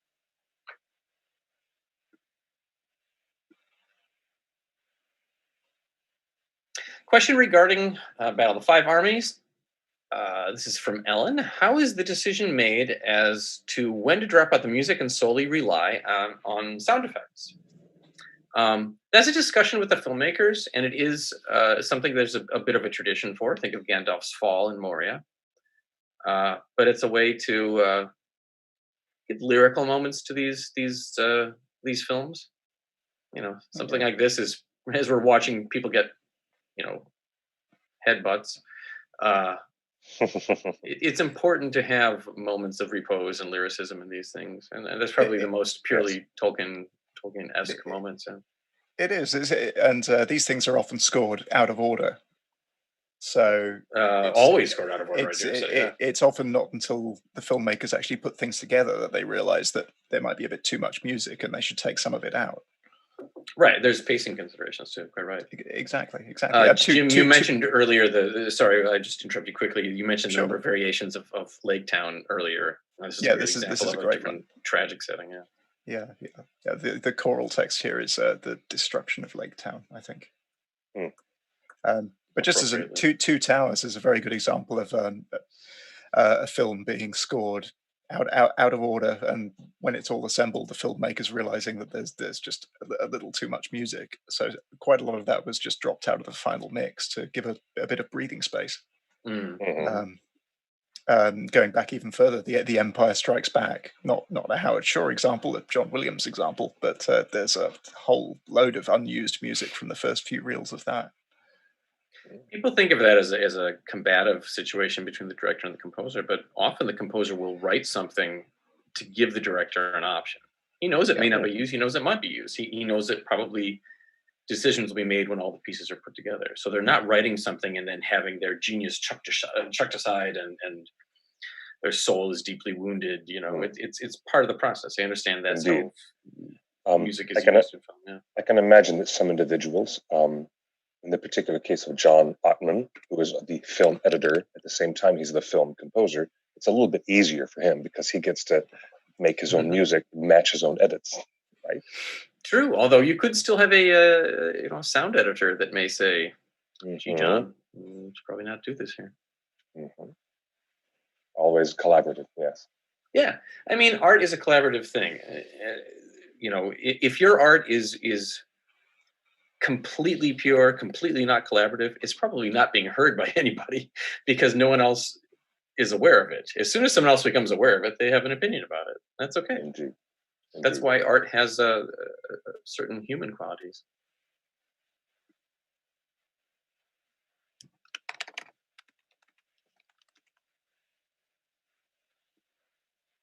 Anyone want a lighthearted question while we're watching poor Thorin going through his... while we watch Thorin descend into madness. All right. Nothing to do with the music, but I'm curious to know your guys' opinion. If you could choose any place to live in Middle-earth, where would it be? And this gentleman would live in either Rivendell or the Woodland Realm. Oh, the Woodland Realm. Interesting. Okay. if you're asking me, I've always wanted to see what it was like in the Blue Mountains near the coast. And I would be very, very happy in the old realm of Lindon, which was once there in the Second Age, and we'll probably see a lot of Lindon and the founding of the Grey Havens nearby in the Amazon series coming up. But that's where I would like to hang out, near the Blue Mountains, near the coast. Yeah, I'd love that. I have the feeling no matter what either of us says, Jim and I would both end up at the Green Dragon. Yeah, I was just going to say I'm very much a Shire man, and I like the idea of having a local inn. Yeah. Yes. In fact, my local pub is called the Green Dragon. Oh, that's great. That's wonderful. That's wonderful. Let's go. Right after this. Okay, yeah. We'll hop a plane. And now, this is a moment where Thorin is just, slipping, literally. Yes. Slipping into the depth of madness, and then somehow finding himself again. Yeah. So there is a piece of music for this sequence, which interestingly it was not recorded to picture. It was just recorded wild to inject some more terminology. It's recorded wild, meaning just not synced to anything. You just recorded as if it were a freestanding composition. Yeah. Now, this wasn't recorded in sections, right? This was all recorded as a full ensemble. Do you remember? I don't know. Okay. It's possible that some compositions may have been done sort of sectionally. I think they did a couple of them on this score, but I can't attest to that. I'm not positive. Yeah, it was the last piece of Smaug, and I suspect for something like this where they were playing around with the mixing a lot, they may very well have done that. A lot of the Smaug material is very layered in terms of, do you have the melody in there? Do you have the furnace chords beneath it? Do you have the gamelan involved? So I think they gave themselves, again, options. Yeah. I mean, it's not new for these scores. There was a couple of sections of The Return of the King that were done like that. Yeah. The Palantir sequence, for example. Some film composers record everything like that, so they have the options to the entire score. Michael Giacchino does all of his scores like that. John Powell, I think, as well. Yeah. I don't know that the performers always feel that gives the most musical performances. I know as a musician that wouldn't be something that I would love doing, but in terms of film music, it certainly does allow certain things to be done that you couldn't do otherwise. Let's golden backlight Thorin a little bit, shall we?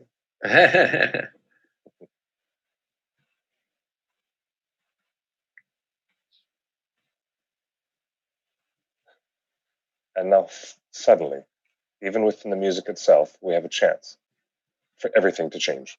That's right. Because of Thorin's change. Yes. And you will notice this is, I believe, the end of any of that material that we associate with Dragon Sickness or Smaug or any of that. It's pretty much gone from here on out. Yep, that's the last note of you'll hear. After seeing him swimming through the floor, you'll never hear that dragon again. The choral text there is one day you will be king. It's a choral text that's been popping up since before they left Lake Town, or at least right upon their departure, I believe. And a very surprisingly tender bit of dwarf music there, Thorin's theme.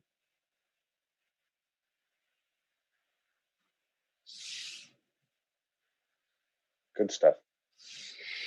We're getting into the Fallen here, aren't we? It's Sons of Durin. Already over that. Okay, yeah, the Fallen's a relatively short one. It's very difficult to line these up with album tracks because the album edits things in a very different way to the film. Right. Things are in a very different order in places.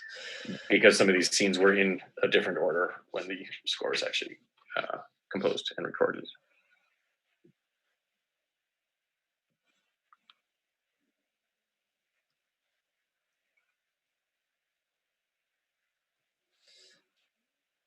Is our first big horn of the evening. There it is. There. Now, okay. This is a moment that reflects Gimli in The Two Towers, blowing the horn of The Hornburg. In the Hornburg itself, yes. If you played an orchestra, you realize that dwarves made excellent low brass players. It's true for their world, it's true for ours. The Horn of Helm Hammerhand. Yeah. There's a very militaristic setting of Thorin. Mm-hmm. Excuse me, of Heirs of Durin. House of Heirs of Durin. We went back and forth on whether we wanted to call it Heirs of Durin or House of Durin. And I think we had it marked separately and eventually decide on one. So I still slip that one up on occasion. That's okay.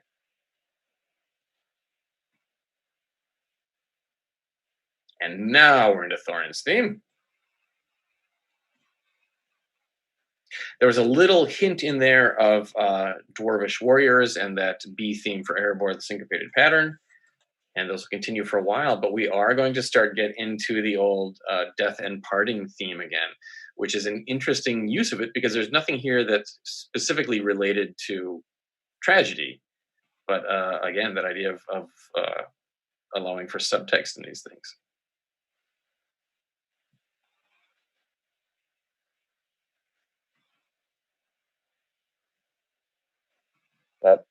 That catapult, that poor backwards troll. I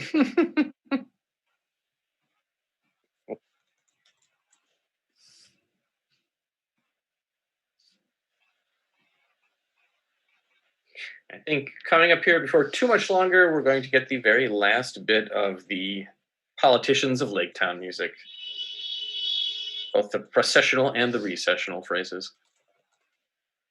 Of course, after we cut back to Dale, but we're getting to the point now in these scores where we are removing themes rather than adding them. I remember when Howard Shore was working on The Return of the King, he would sometimes pick my brain about, has this theme had its conclusion in The Return of the King? And it was very, very important to him to round out all of his material. This film or this score does maybe not have that same responsibility because some of these themes do get to come back if you watch these in narrative order and go into Fellowship of the Ring after this. But I think there is still a sense of introducing a theme is very, very important. So is creating an exit for it, finding an appropriate moment or an appropriate variation on that theme. And some of these themes, of course, this is their final statement. You're not going to get any more Politicians of Lake Town. You're not going to get any more Thranduil. You're not going to get any more Woodland Realm, things like that. So there are, exits are as important as entrances in the score. Indeed. Well said.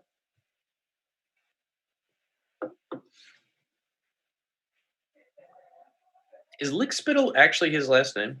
Yes. His last name is Lickspittle. Of the East Coast Lickspittles? Of the Martha's Vineyard Lickspittles. yes. Have you been there? It's lovely, yeah.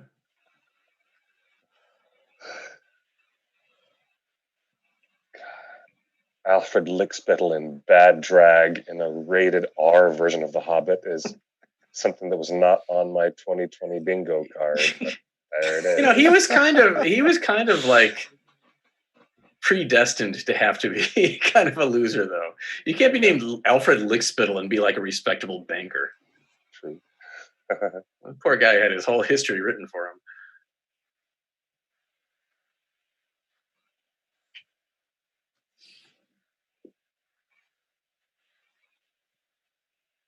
And the dwarves are quite sturdy fighters, are they not?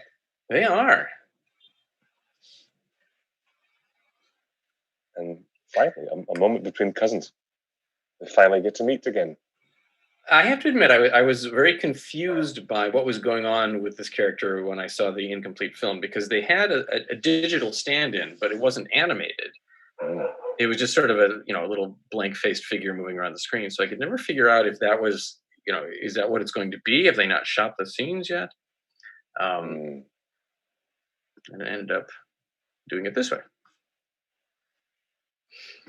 There was a question in the YouTube chat about whether you had seen earlier bits of this battle, and it had been at nighttime, and did it suddenly change to daylight photography?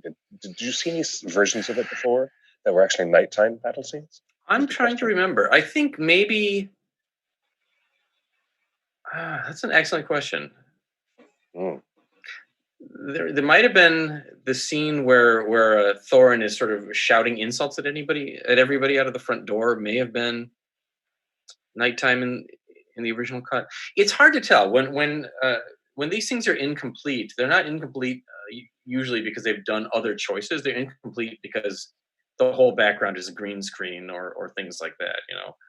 When I saw Return of the King at the recording sessions in England, you'd have a glorious reveal of Minas Tirith, and then some bloke would walk by in the background who was 3 times as tall as Minas Tirith, hiking his pants up. So they just, incomplete. There's our rated R element there. That's definitely your rated R bit right there. Yeah, that's unfortunate.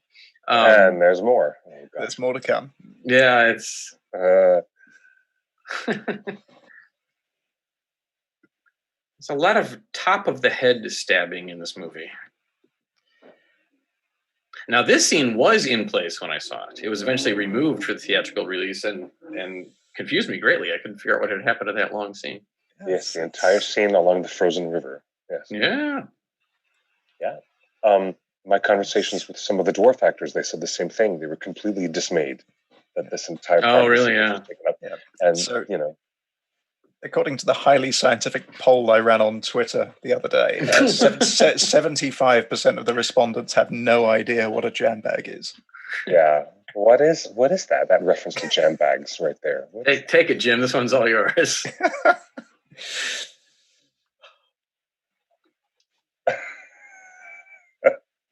I have no idea. I have no idea. We can speculate. You're a dirty liar, Jim. We can speculate, but let's not make this an R-rated commentary. I have a question here that will happily change the subject very quickly.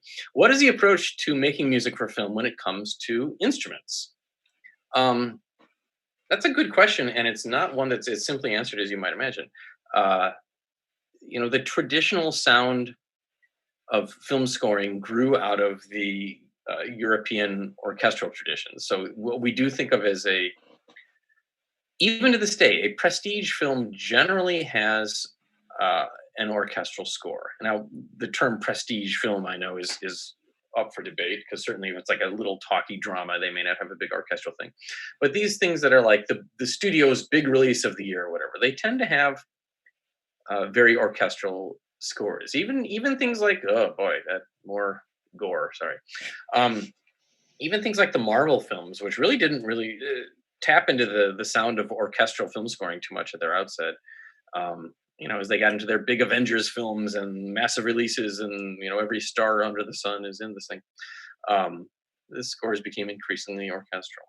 So that's one of the reasons that an orchestra may be selected for these things. In terms of individual instruments within that, it certainly has to do, something like this. Again, you're not going to do solo instruments, as you have wargs and decapitations and crunching ice and rolling wheels and all that. So you have to figure out what you're fighting with. There's a great example, and I don't know that this was necessarily the case, but there's a great example. Jim already brought up the mention of John Williams' Star Wars scores. So I'll go with that. But in Return of the Jedi, some of that forest battle stuff is scored with a harpsichord of all strange things. A little tiny keyboard instrument. But it cuts through beautifully, because he knew it'd be incredibly loud and incredibly sound effects driven. It's a way to make sure you have a presence in the mix.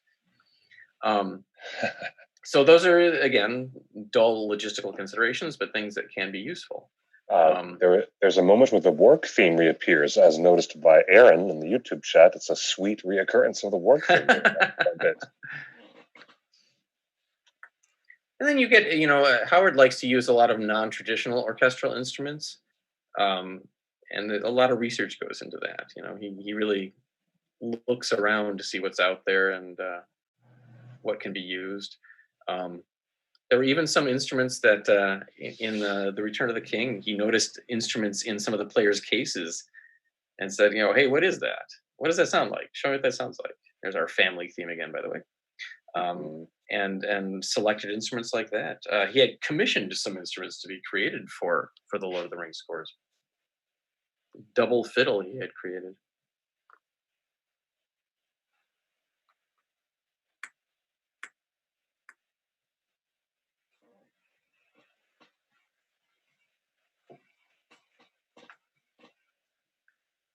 And there's Percy.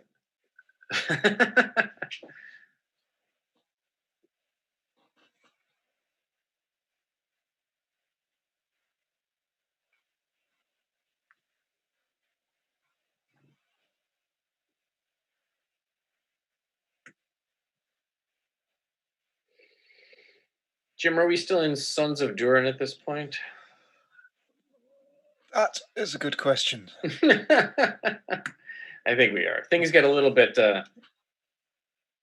Yeah, I think Alfred's death is the end of Sons of Durin. So I think it is. Yeah. Some of this is on the album, some of this is not. Alfred's noble death. Yeah. There were a couple of little callbacks to Return of the King, which aren't in the film. There's a sequence where Bilbo sort of saves Gandalf in much the same way that Pippin saves Gandalf in Return of the King. I think the music for that is on the album, but that never made it to the extended edition. Oh Lordy! I think I saw that scene. So there goes Alfred, and his theme, the theme of the politicians of Lake Town, that is now done. While we're paused for Alfred's noble death, if anyone still has questions about Alfred or anything else, we're still trying to get questions. Hopefully something else. Still getting questions on Twitter. No jam bag questions. I'll give you your email at the end of the evening. They can contact you about that one. Most of our focus in the film now is going to shift to Ravenhill. It's being telegraphed very strongly. The audience knows we're getting there. Musically, what do we expect to change while we're here at Ravenhill, which includes 2 or 3 very critical deaths? We have some new texts coming up, but most importantly, I think we have, as I was mentioning before, the importance of ending themes appropriately. We will say goodbye to some of our big themes. Yeah, we get one last callback to some of the Azanul Bazaar material as well. Yes, we do. Yes, we do. Yeah. Okay. Cool. Lots of beheadings. Peter is definitely of the filmmaking camp of the more beheadings, the better. And sometimes you have to remember he comes from a zombie splatterfest background, so it's really not surprising that he indulged himself a little bit on his last Middle Earth film. Yeah. I remember the first time I saw, I think it was Brain Dead back in, it was early 2001. With the lawnmower? Yeah, and I just found out that Peter Jackson was directing The Lord of the Rings, and I was thinking, what the hell is this film going to be like? Yes. Zombies and lawnmowers is what I was afraid of. Yeah. Now, I had just seen Heavenly Creatures at the time, and I thought, oh, yeah, that seems about right. Yeah, indeed.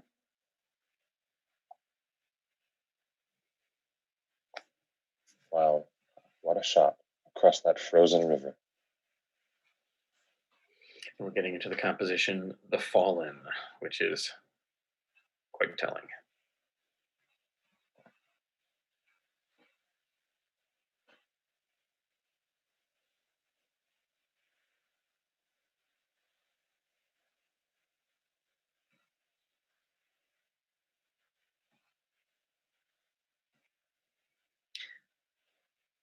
And I think there's actually a little bit of the goblins hammering pattern in here.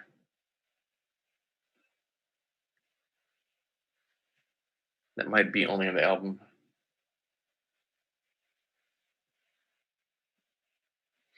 As we get further into some of these last battle bits, there is a good bit of editing in the score. There's a couple of instances where music was either tracked or replaced. Here is not the last statement of the Woodland Realm, but we're getting close.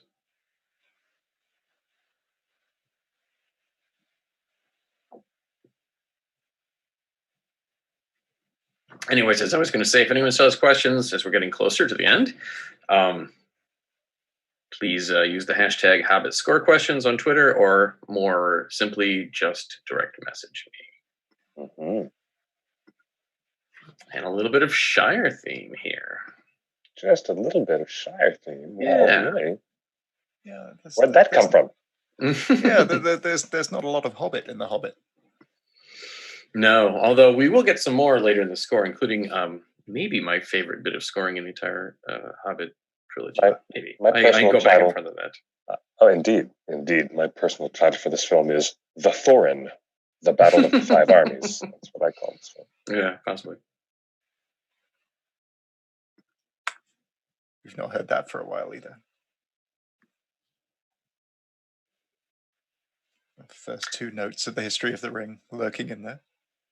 Yes, right, exactly. Yeah, he really reduces it to bare essentials. We have really another question here. Sorry, go ahead. I just really thought he was going to do the whole theme. He only gives us the first two notes. I really thought he was going to go there. We've heard it 70 times before. I don't think you need it. Exactly. Oh, it's amazing how little he needs to reference it. What musical score in the Hobbit trilogy do you feel best matches the character, setting, etc.? Is there one that just really hit the nail on the head, so to speak? I'll be completely honest. I have a hard time. It's maybe more with the Hobbit than with the Lord of the Rings, thinking of it as installments. The Lord of the Rings, there is a specific character to each of the three scores, and the Hobbit, while there are specific elements or specific developments in each of the three scores, they really feel like a single entity more to me. I suppose if I had to think of a single element in these scores, that's just exactly what I always hoped it would be. The scoring for Smaug is pretty flawless in my opinion. The way that he connects it to the history of Middle Earth, the way that he gives Smaug both a beauty and a menace, it's pretty cool. Yeah, I'm inclined to agree, but I think I also like the various elements of Bilbo's material for the first film. Sadly, quite a lot of it not used, but it's a shame that wasn't given more of an opportunity to develop across all three.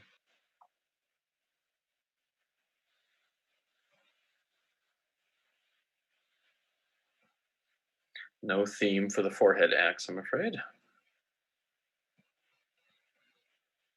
I mean, as goofy as some of this extended edition material is, it's quite good to see the other dwarves actually getting something to do. Yeah, the only thing that's weird about it is, don't they have Bomber speak in this scene rather than kind of? I thought they were going to do a wait for the end, and he'll say "bye bye Bilbo" or something, but he just kind of has a random line here. Yeah, hey, there you go. They waited all that time for him to say, "There you go."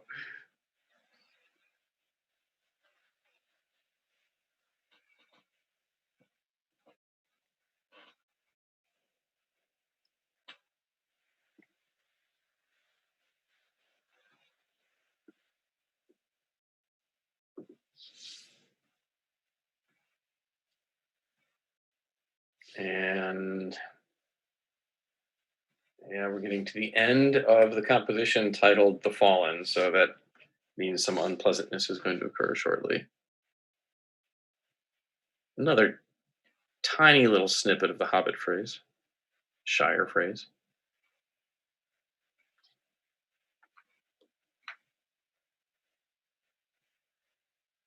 There's an interesting change coming up at the end of this composition. Are you referring to the text? Yeah, for Feely's death. Yeah, we have an alternate. Never mind. Yeah, big spoilers. Yeah. Sorry, everybody.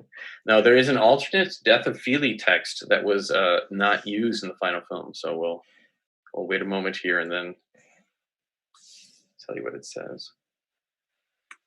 This meaning a choral text, if I'm not being clear.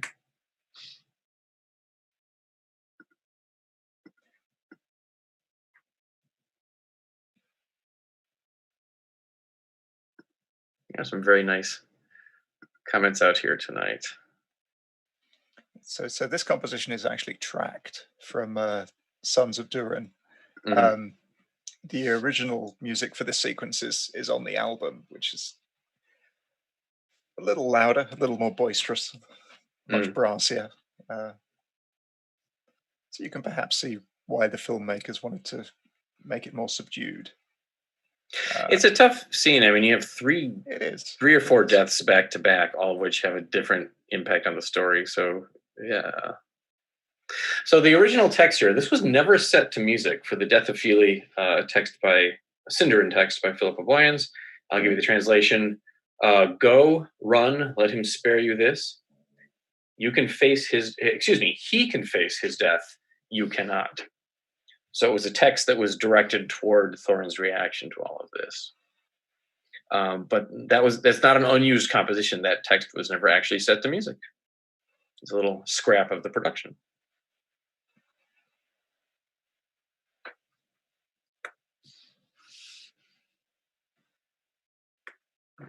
And we're now going into Ravenhill. Yes, we are. Indeed.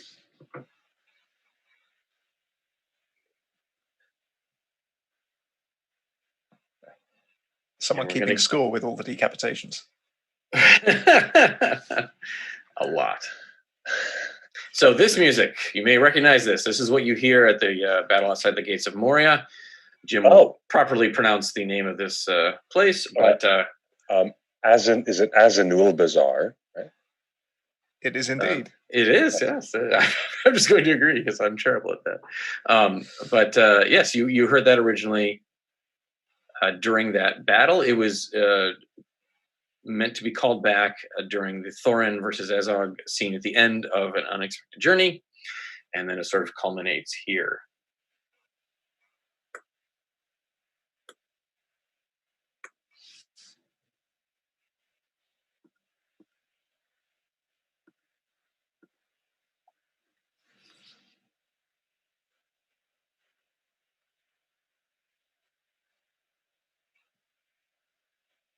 It's a smart question. Question for later. So everyone tuck this into your memory. But how much of a musical connection is there between the farewell scenes at the end of the Battle of the Five Armies and the many goodbyes in Lord of the Rings? This is really granular, but there's a moment in the Return Journey where the strings land on a D, and it sounds very similar to the transition in Fellowship of the Ring. The road goes on, ever on, part 1. My ear always wants to continue into the Fellowship of the Ring material. We will come back to that. This is a great bit of the Legolas thematic material here, as he's being very dashing and heroic. He had to outdo surfing on the shield. Yeah, it's kind of what I thought too. Yeah, you need another improbable gag. Ellen asks, when you mention that a sequence is tracked, does that mean the sequence is pulled from an already recorded piece and dropped in? For the most part, yes, that is what that means. It's taking a composition or a part of a composition from someplace else and just moving it to a different place in the film. Technicalities of film scoring. You may have mentioned this from Twitter. Of all the very different themes that appear in the Hobbit films, which are each of your favorites? You may have mentioned that a minute ago. Well, yeah, I mentioned it as a sort of a way to dodge which is my favorite score, because that's hard to say. But I think it's either the Smaug theme to me is absolutely dead on perfect. But I suppose if anything gave it a run for its money, I would say the Gandalf the Grey theme, because it's fascinating to me that it seems, here's more music for Legolas, but it seems such a natural match for that character, who we also got used to having no theme in the Lord of the Rings scores. Mm-hmm. So it's a fascinating way to redefine a character musically and make it feel completely natural. It's such a slight theme, and it's so. I think I described it as wry before, and I think that's maybe what I think. Yeah, my favorite would be Lake Town theme. Yes, yeah. I just find it very evocative of place and setting more than anything else. I really do find it distinctly evocative of the place and the energy of Lake Town. I just really like it a lot. It's my personal favorite. Jim, does anything stand out to you in particular? I think it's probably still the Bilbo material from the first film. Okay. Mm-hmm. You forget how many themes are so iconic in these scores. In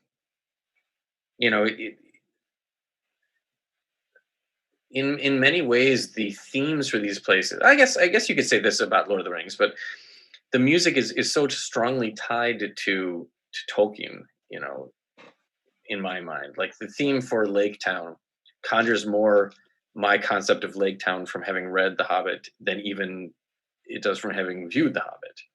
It's just such a perfect evocation of what Tolkien wrote, I think. Mm-hmm.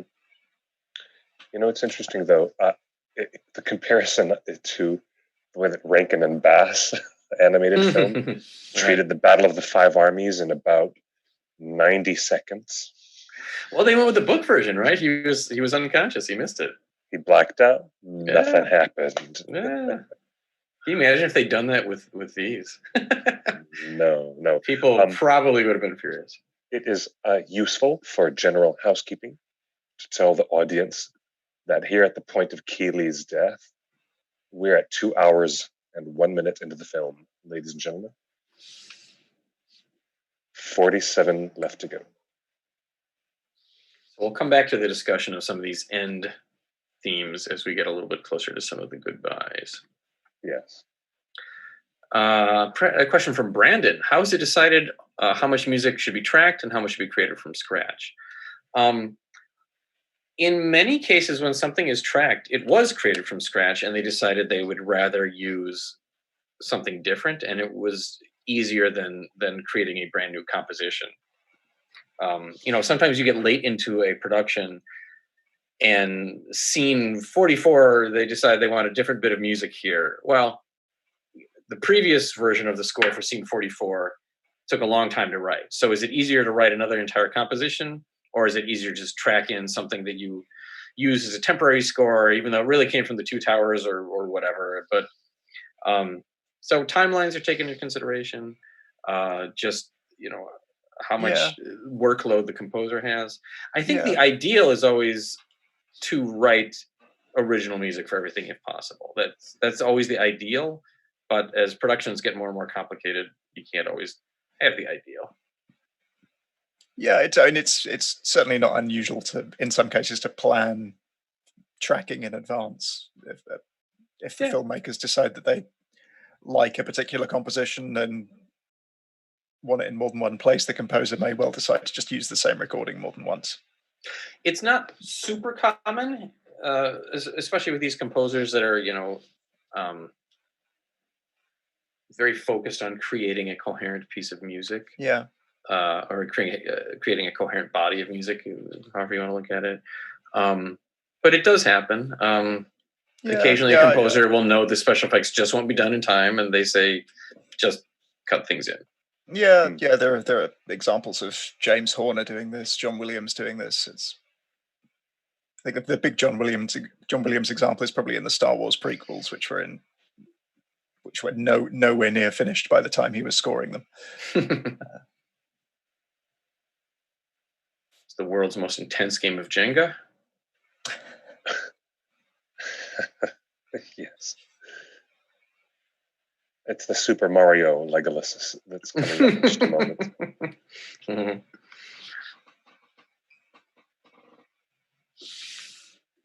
There is a choral text that's associated with the Ravenhill as well. Another Sindarin text. I think they were really going with the Sindarin texts at this point. Probably because the chorus acts more as a sort of narrator rather than helping to establish setting or culture or anything like that. But this one is: the great tower looms beneath its shadow, death has begun its dance. And then, of course, you get into some plot things here. Small rivers of blood burn hot upon the ice, and so on and so forth. But very plot oriented. And so Orcrist returns to Thorin. And lucky he grabs it. If he had missed, it would have been, different story.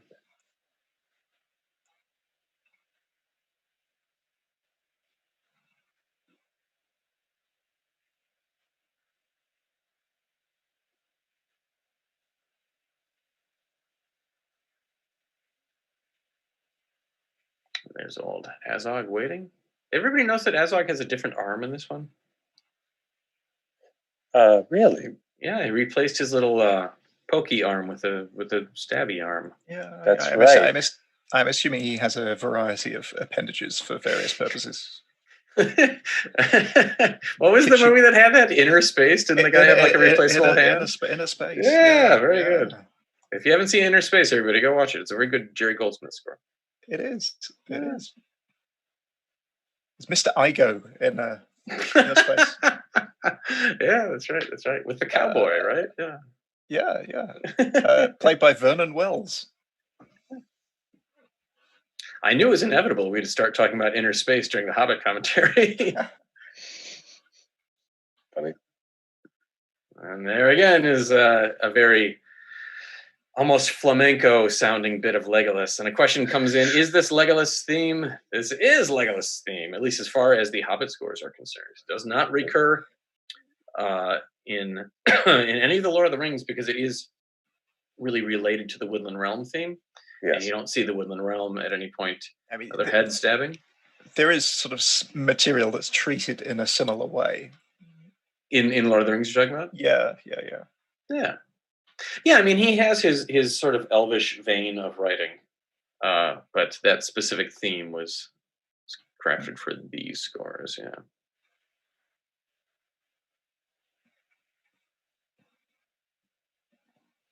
And he's kind of scoring against the battle here with just, very brittle, icy textures in the high strings rather than thump, thump, thump action music. Mm-hmm. So both kind of makes you feel like, like you're on that ice, but also gives you a sort of otherworldly, displaced feeling to everything. It's still a rather effective duel. This scene between the two of them is still a bit nerve jangling for me. I don't like being out on the ice. I think we're into the composition to the death. And interestingly, in here, we're going to get some choral music, and the chorus is going to finally use that text that was used at the end of An Unexpected Journey. With the eagles arriving. No, with the Ringwraith theme that everybody made a big fuss about. Oh, yeah. I see. You're talking about the eagles arriving here. Yeah. This is the that's the eagles are arriving as well. Of course, another eagle bit of music. But this is a servant of evil is the text I'm referring to. So you're going to finally have the connection to that scene and that bit of score that confused everybody at the end of An Unexpected Journey. Again, that wasn't Howard Shore's original conception, so it's not what we consider the canon version of that bit of score, but it does connect the choral writing. And for my purposes, I'm super glad that they used it here because I wrote the music of the Hobbit films book to follow what Howard Shore intended for these scores to originally be. And since that choral text was not used in his vision of the score, I don't discuss it in the Unexpected Journey section. But I'm glad it appears here because it is a good text, and I'm happy to be able to get it into the book. It's another reason to stick out some complete recordings of these things. Yeah. The films don't necessarily represent compositional intent all the time. No, but it is nice to see that there is even in the film version of things, a connection between absolutely those bits of choral writing. And again, this theme, this text, this is actually a Cruz-Duel text, a servant of evil, and it is, see before you the truth, so long unspoken, and yet you knew, as sure as the blood that runs in your veins, this servant of evil did not die. And it goes on a little bit past that. But it's basically Thorin regarding Azog, which is why that was used for the walking down the tree sequence there at the end of Unexpected Journey. Right. So it does finally make sense. And we are now into Courage and Wisdom, I believe. Or at least we're getting close to it.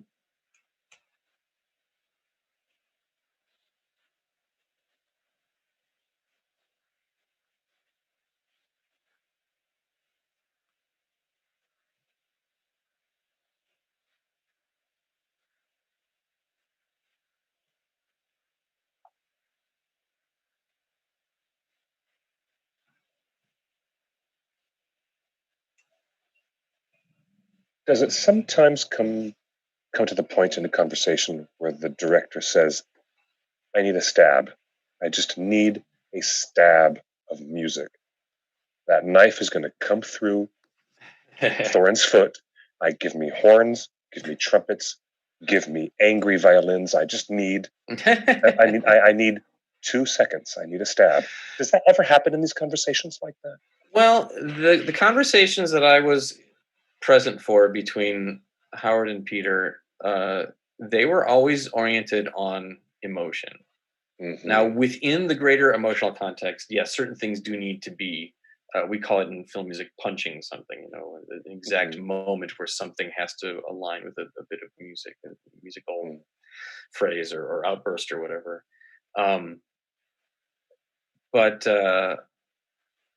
again, I don't know. There could have been a point where he said, just hit that.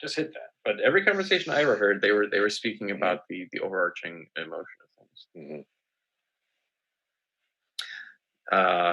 Question here from Drake Money. He writes, I love the Thorin death music almost as much as Boromir's death. What was the underlying theme? Really the tragedy of it, I think. It's I guess there is a connection to Boromir in that it was a character that sort of couldn't help themselves escape fate. And it's very sad, very tragic. Another question had appeared in the YouTube chat about Beorn having any identifiable theme. Not in this score. No, there's not really any of the Beorn material in here. But he also had a sort of a broader theme. It was a theme that couldn't be easily stated in little bursts. We're talking about the little blasts of music and things like that. Mm-hmm. He only appears very shortly. So, sorry, Jim. Although I was going to say that there was a harmonic connection between Beorn's material and the nature material, which we did hear just now. And the nature material does show up exactly. Okay. Now, a production note came to me that they had a closed set for this scene. It was just Richard Armitage and Martin Freeman and Peter over there by the monitors and nobody else. And they cleared everybody out. Is that true? Did you hear that too? I don't know about that, but it is a common thing to do in filmmaking where they have a tender or intimate moment like this. I would refer all of our audience, after enjoying this deep dive into the music, they take a look at Michael Pellerin's production of the extraordinary appendices that are on these extended editions, and I think there's much more information there. I think. The question says, is there a general rule for creating death music? I think it depends on the storytelling. I mean, the short answer is no, not really a general rule. I do a very short digression here, but in the olden days of early silent film, when they would essentially take little clips of classical music. And if any of you are around my age and grew up with, the Bugs Bunny cartoons and things like that, we would always hear the same little clips of classical music when the same things happened. If there was a funeral, you'd hear dun dun dun dun dun dun dun. If there were, I don't know, clips of Wagner, clips of Tchaikovsky, you would hear Romeo and Juliet if there were a romantic scene, things like that. And they, if you have a sort of codified approach to these things, that you always, a death is always scored with this type of harmony, this type of instrument, blah, blah, blah. You do start to get into that sense of cliche and almost, things are humorously overdone. And it has a certain effect. And if that's the effect you're going for, so be it. But it does take a certain genuine quality out of the music. And this, look at the wonderful acting in this scene. And anyone can say whatever they want about the Hobbit films, but some of these things are just beautifully performed and very, very caringly assembled. But so the music here is more of the Thorin material and getting into the material with Tauriel. It's custom crafted to what's happening in this moment. Yeah, my two favorite moments in all three scores are both in the last half an hour of Five Armies. Yes. Yeah, I agree. Mm-hmm. There was a wonderful figure in there that was very close to Thorin discovering Arabor. Mm-hmm. the Moon Runes theme is almost hinted at in there, kind of That bringing everything full circle. That soft phrasing with the shadows of the eagles flying above them while we're looking at the corpse of Thorin and Bilbo crying. It's just, what a beautiful phrasing. It's beautiful. Now, we do have a little musical cameo coming up here. Someone asked about connecting this to Lord of the Rings. Oh, it does? Yeah, listen carefully in here, if you will. Yes, I heard this, yes.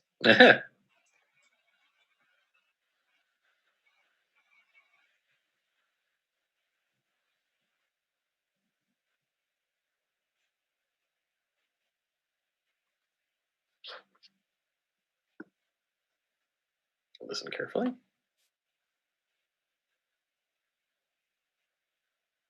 So we have a little clip of the Fellowship theme. I heard discussing, that. I heard that was the tiniest smidgen of dun dun da da da. Almost. The Fellowship theme is just about the only theme in the Middle Earth scores that has that sort of harmonic relationship, where it's like a chromatic mediant, meaning chords a third away from each other. That is, it's like a D major. I forget how he phrases it. A D major to an F major back to a D major, I think. So it's this very almost modern, very brilliant sense of harmony, and it's the only time you hear that sort of a thing. So it really stands out in here as well. Jim, you were going to tell us more of the musical references we might hear related to Legolas's mother hovering around. Yeah, there is that 8-note death and parting motif, which I think we hear a little bit more of here. Death and parting. Yeah. Death and parting is it's those who might be familiar with the music of the Lord of the Rings films, the book. There are certain figures that are common to various places in the score, and they're not really developed as full freestanding themes, and they're not connected to any specific character or place, anything like that. They're sort of conceptual things. And the death and parting figure is tied to a lot of other themes in this story, which ends up, for a children's story, ends up being a dark story. And yeah, you get a lot of it in this score in particular, because you do have a lot of final farewells. Yeah, it's probably not immediately obvious, but once you pick up on it, you'll start hearing it all over the place. There's a very similar figure, just in terms of usage in the Lord of the Rings, which I think Doug refers to as weakness and redemption. Yeah. Which I think is just 4 notes, but once you've heard that, you start hearing it everywhere. It appears in the sequence where Gandalf does his journey through time and space thing in the Two Towers when he transforms into Gandalf the White, and it's all over the lighting of the beacons. Those are probably the best places to spot that.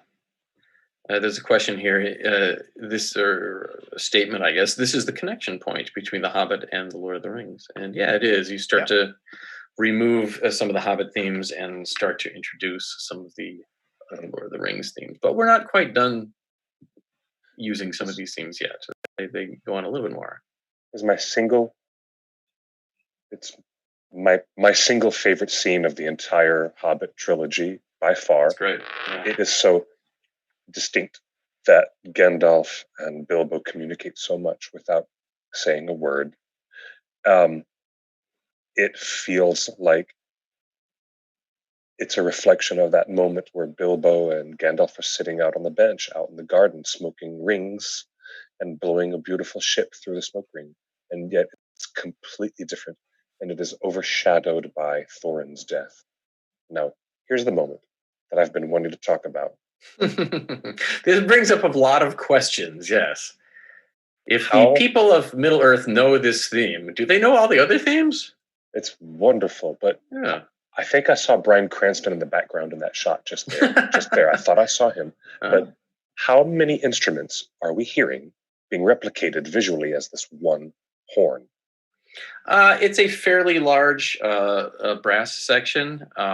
It is mostly done in octaves, so it's in unison. So you could conceivably do that on a sort of instrument, but everything gets harmonized at the end. So maybe there's some other guys on other large, horns attached to the buildings that we don't see. That's I love it.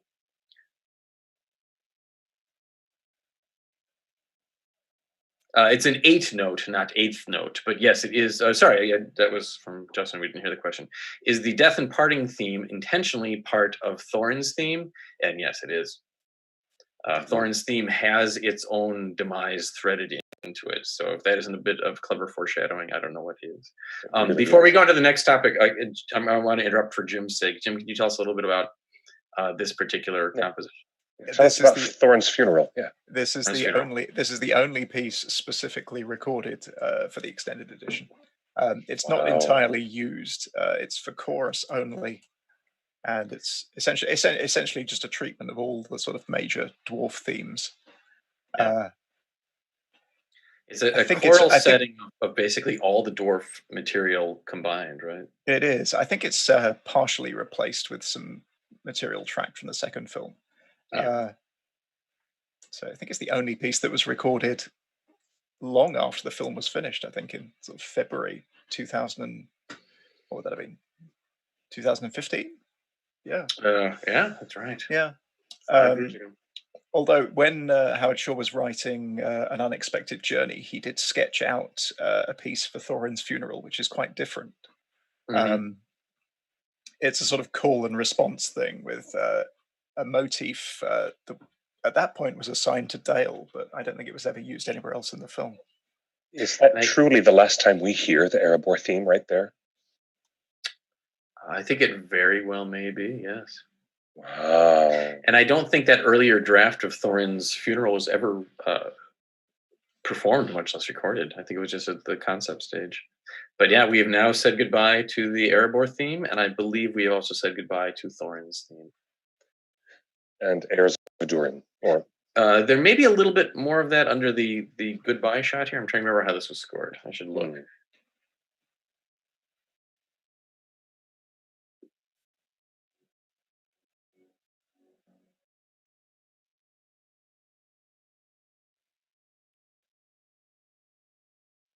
Did Howard Shore express any excitement over some of these dramatic possibilities and these novel ends? Yeah, sure. I mean, I think Howard always had an incredibly personal connection to the Tolkien properties or the Tolkien world.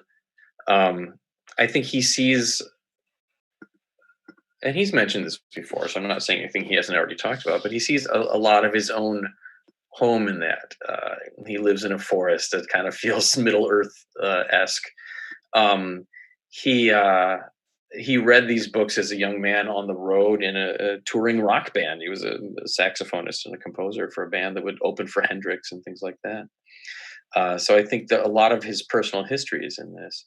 I think he is very well aware that despite the fact that he's done an enormous amount of work in the musical world, scores all over the place, the Cronenberg things, Mrs. Doubtfire, big. He was the original band leader on Saturday Night Live and helped create that. He came up with the name The Blues Brothers, but he knows he will be remembered for his work on the Tolkien scores. So I think, any of these things speak to him in a very beautiful and genuine way. Now we're getting to what might be my favorite scene in all of the Hobbit films. I think this one is just perfect. You just can't imagine. We're saying goodbye to the Gandalf theme here. Sorry. Oh, really? I just wanted to add real quick, you can't imagine Howard Shore coming to work on these 6 films without himself being a Ringer fan himself. Just can't imagine. Yeah. Can't imagine. Now, here's a confession, a narrative confession, that Gandalf is very much aware of what's going on. As is the score. Exactly. Yep. Exactly.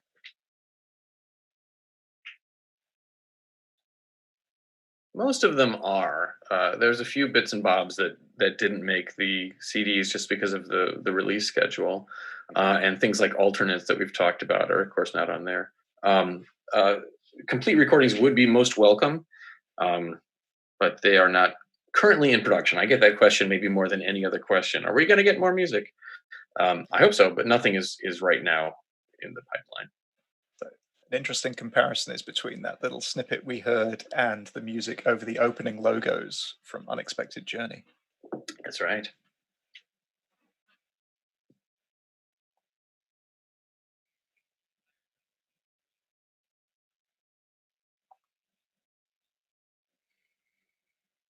I want to let the audience linger for a moment on that final shot of Gandalf because it breaks my heart. It's just watching Gandalf wander into the woods.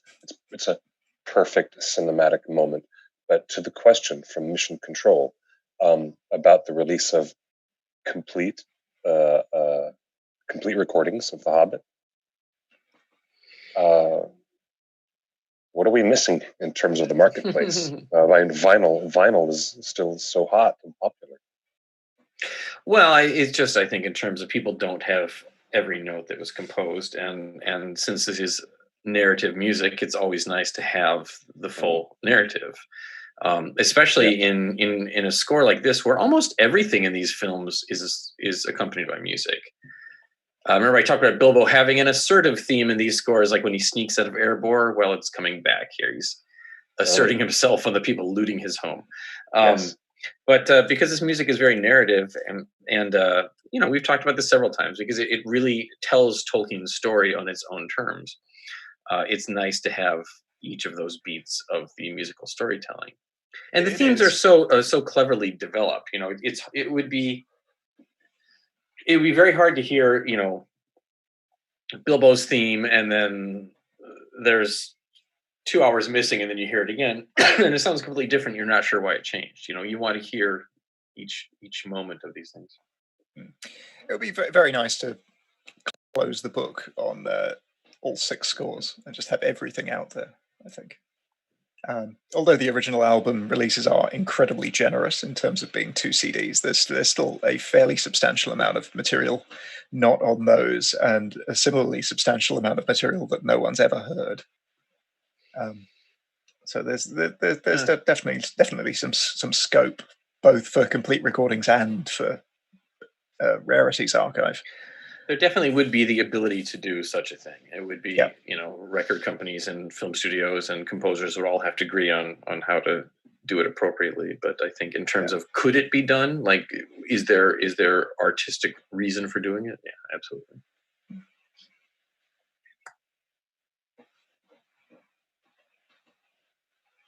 It's a tin whistle. The primary sound of the Shire, that woodwind instrument that we hear a lot, is a tin whistle, not a recorder. Though ironically, there was a lot of discussion about doing recorder music for the Shire. That was one of the very first ideas that Howard had. I think even back in the Guillermo del Toro days, he and I would talk on occasion of things he was thinking about, and he was thinking of what would it be like if you took an orchestra and replaced an entire section of the woodwinds with recorders. What would that, what kind of antiquity would that lend the sound? And of course, these are early ideas, things that have just bounced around, so it didn't really come to pass. But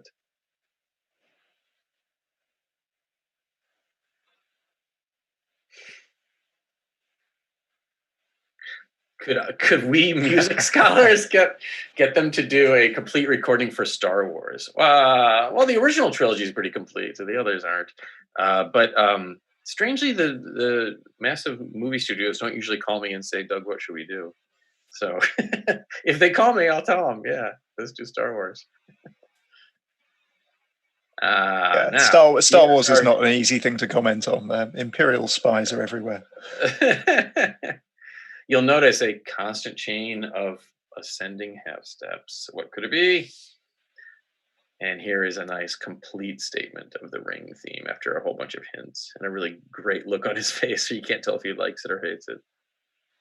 But we finally have the full, beautiful history of the ring theme and all of its semi-bitonal implications. It's really fantastic.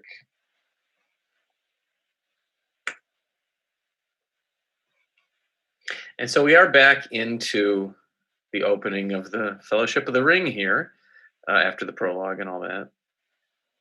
And yes, the music does kind of pick up where that all left off with the beautiful Shire theme. You'd notice that we don't go into Gandalf the Grey's theme here. We have now moved into the musical world of the Lord of the Rings, where he doesn't have his theme. And yeah, there are...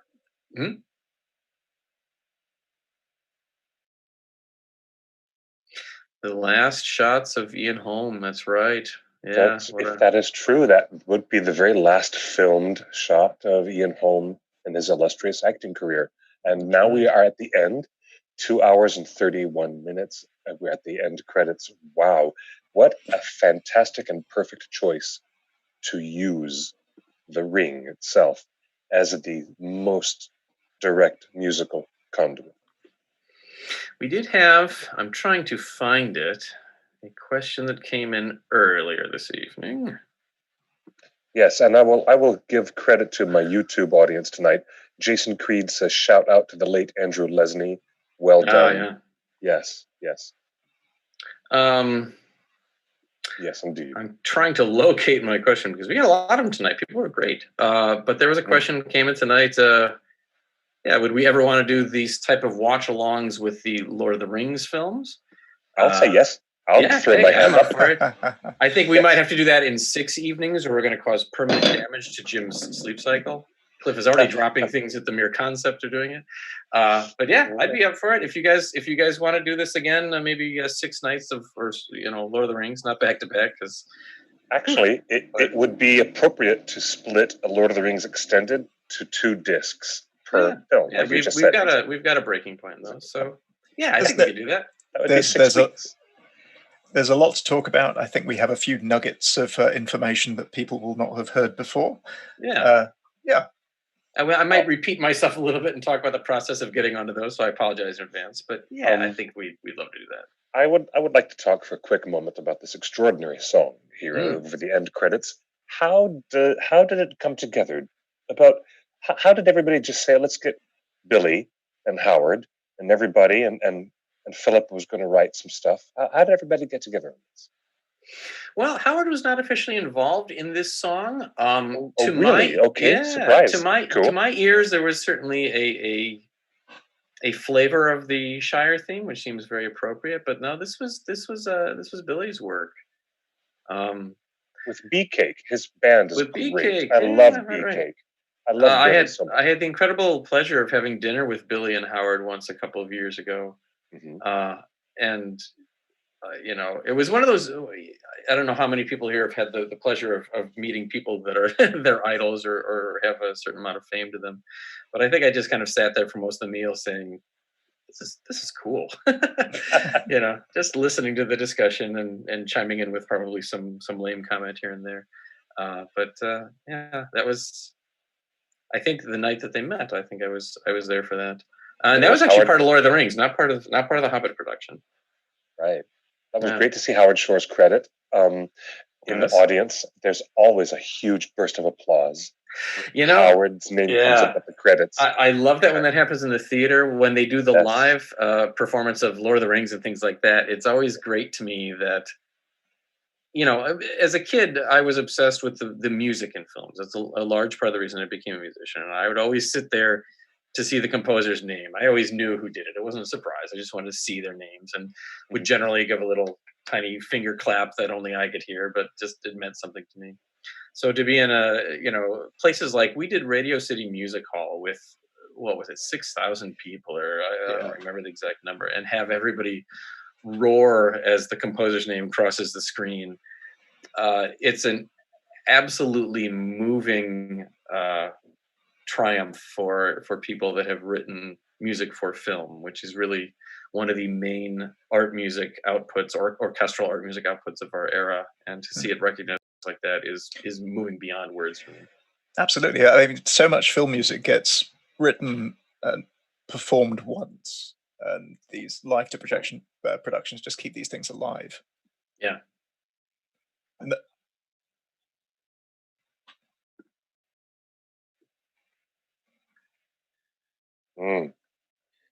That's a great question. That's a great question. The question from Mission Control was, how much delicious tidbits and wonderful granular details did you give us in these 3 movie watch-alongs versus the amount of going into the weeds that we would get in the printed version of the music of the Hobbit scores? Things like inner space are barely mentioned in the book. I was cagey. I didn't give the whole kit and caboodle away. There's certainly things that we want to save for the book. Jim's read the book. He can attest to that. There is no mention of jam bags in the book. No, I can't even spell it. Jam bags. No, I'm quite cautious to make sure, and also there's just this simple fact that I'm not going to sit here and try to hum all the themes and things like that. So there's a lot of things that we're just kind of brushing by to sort of let you know there is information out there, but we can't really get into it right now. The listeners, thank you for not singing, Doug. You're entirely welcome. Yeah. I am delighted, beyond delighted, to have learned, there are identifiable bits of music that are Thranduil, and even that coat of armor, the Mithril, and to learn something about Legolas's mother. And that's thematic to Tolkien in a way, because all of his writing in The Lord of the Rings, as he said in his published letters, was about death and the pursuit of deathlessness. And we see even Howard Shore unafraid to approach this thematic material. I find it so fascinating, really, and it's so great to be edified by you two gentlemen tonight. Thank you very much for all of this. It's great. This has been huge fun to do, yeah. I have one more question from Lagarota again. If there's time, what is your favorite place, musically speaking, in Middle-earth? A setting, eh? Musical place in Middle-earth. I think I'll go for Rivendell. I was going to say. Yeah. But I do quite like the sort of eastern tinge to Lothlorien, so I'm kind of torn there. Oh, yeah. And the strange choral work in Lothlorien. Yeah. I might dare to say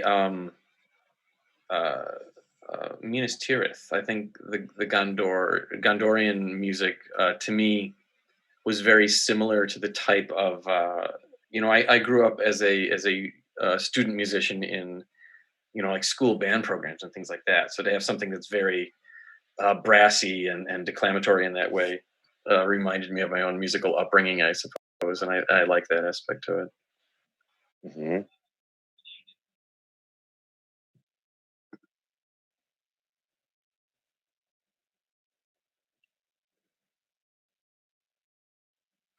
As I've been to a lot of these live performances, which theme is most surprising? The reaction to it in these live performances. I've actually only been to one performance where people kind of continually applauded the entrance of everything. And again, that was the Radio City performances, where every story element that was introduced, from swords to horses to characters, every theme horse that was introduced, every horse.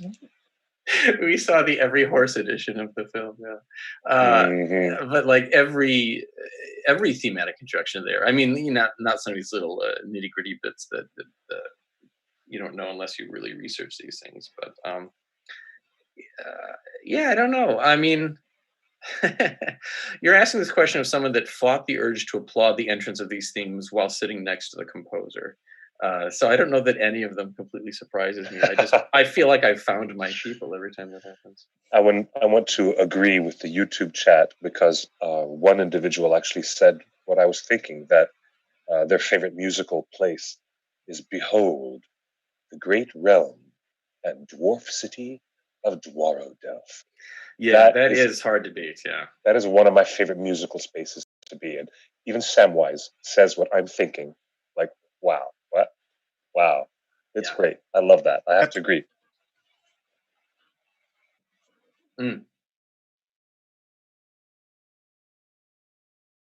Question: are there any musical regrets at the end of this with Battle of the Five Armies? Like, that's an for me personally, question.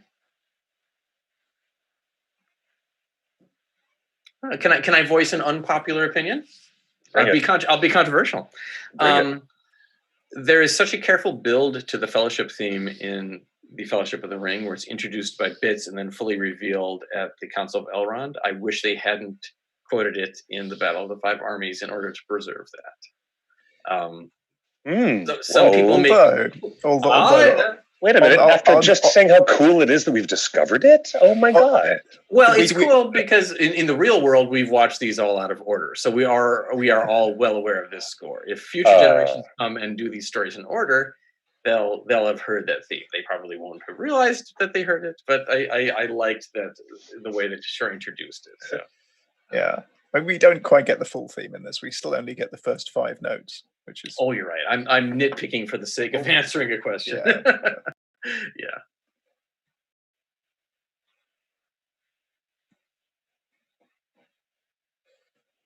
Oh, the question from Mission Control was, does Howard have any regrets not conducting at this particular bit? I think he loves the conducting process, but I think he also is very open to the idea of his own career developing as he moves through his own creative life. And I think he's smart enough and savvy enough to realize that as things change, he changes with them.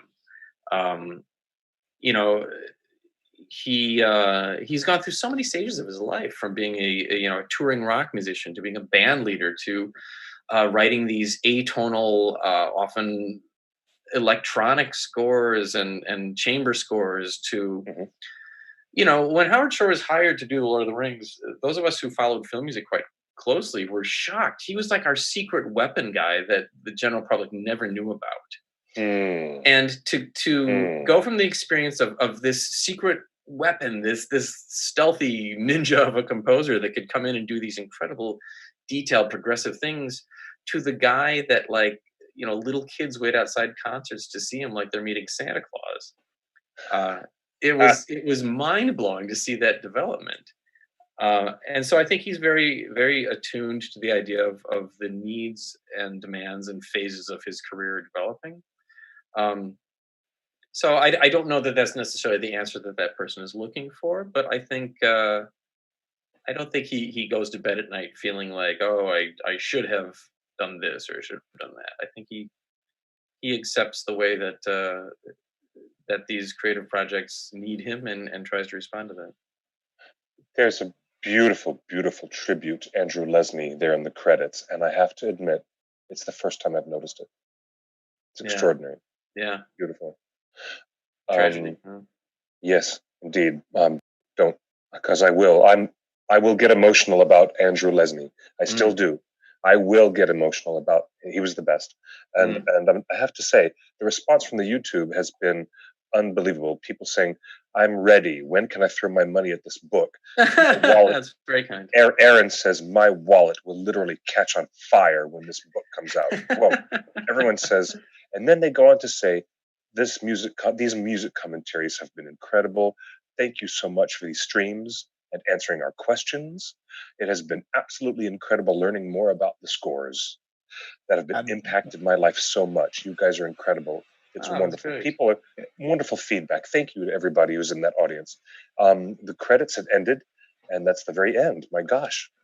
I just had a very nice DM from Fausto Sousa on Twitter saying, "Thank you, sir, for the live streams. They're amazing and very heartwarming to see other big Middle-earth fans. Thank you for your amazing work." Yes, that's great. That's great. Yes. I got to the end of the Battle of the Five Armies, and in the theater, when I was in the theater watching it, and I got over all of my anger and frustration with the desolation of Smaug, and I wept when Thorin died. Howard Shore got me. He got me several times. And then I got pissed off again because there was no funeral in the movie. So I have to say these extended editions are the tonic that cures everything. If you're that kind of a Ringer fan like me, these extended editions are the only way to listen to the music and get the story and get all of it.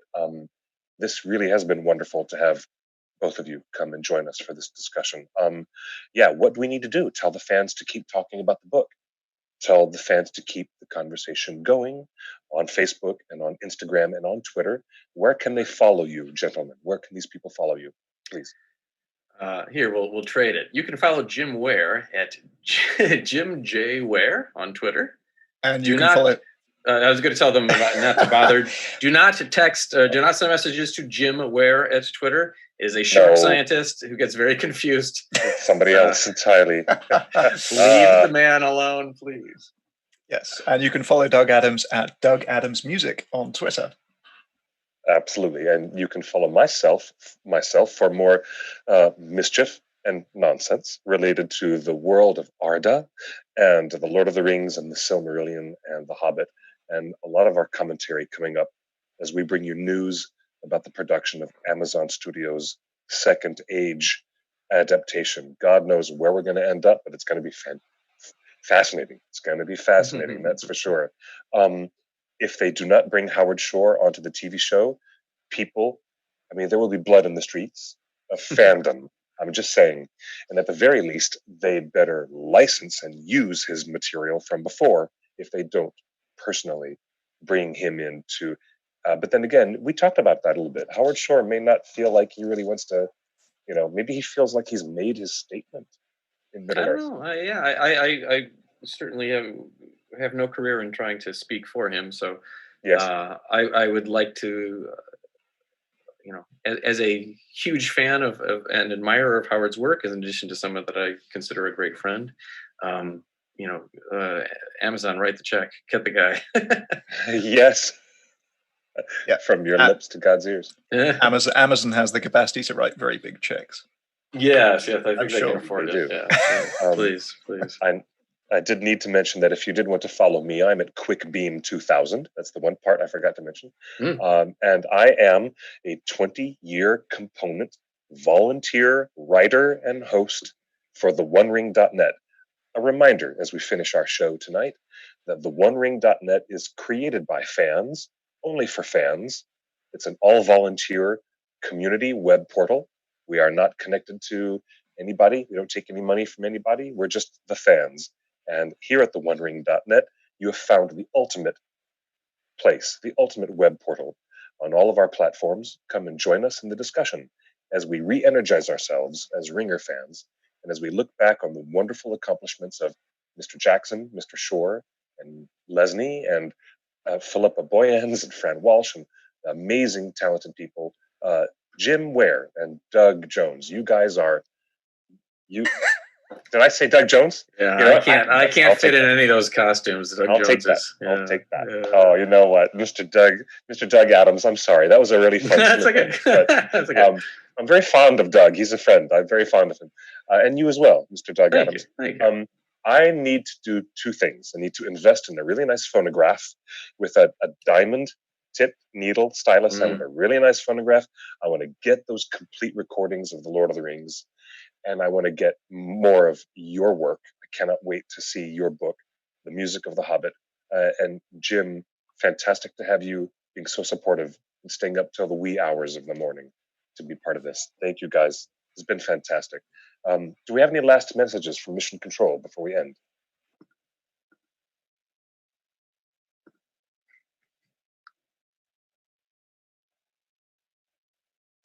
Yes, you have. These two folks have donated their time, as we all are, to be part of this conversation. Doug, Jim, thank you. You've been so generous with your time. It's fantastic. And I give a shout out to the audience who joined us on all of our chat rooms. It's been really great, invigorating conversation. Let's keep it going. Next week, Tuesday at 5 p.m. Pacific time, we will have another show of Torn Tuesday. And what mischief may we have? We'll manage it. We will manage it. Believe me. Thank you, guys. Again, it's fantastic. This is Clifford Broadway wishing you all the very best. Be safe and keep yourself safe and warm and dry. Until next week, good night and good luck. Buenas noches y buena suerte.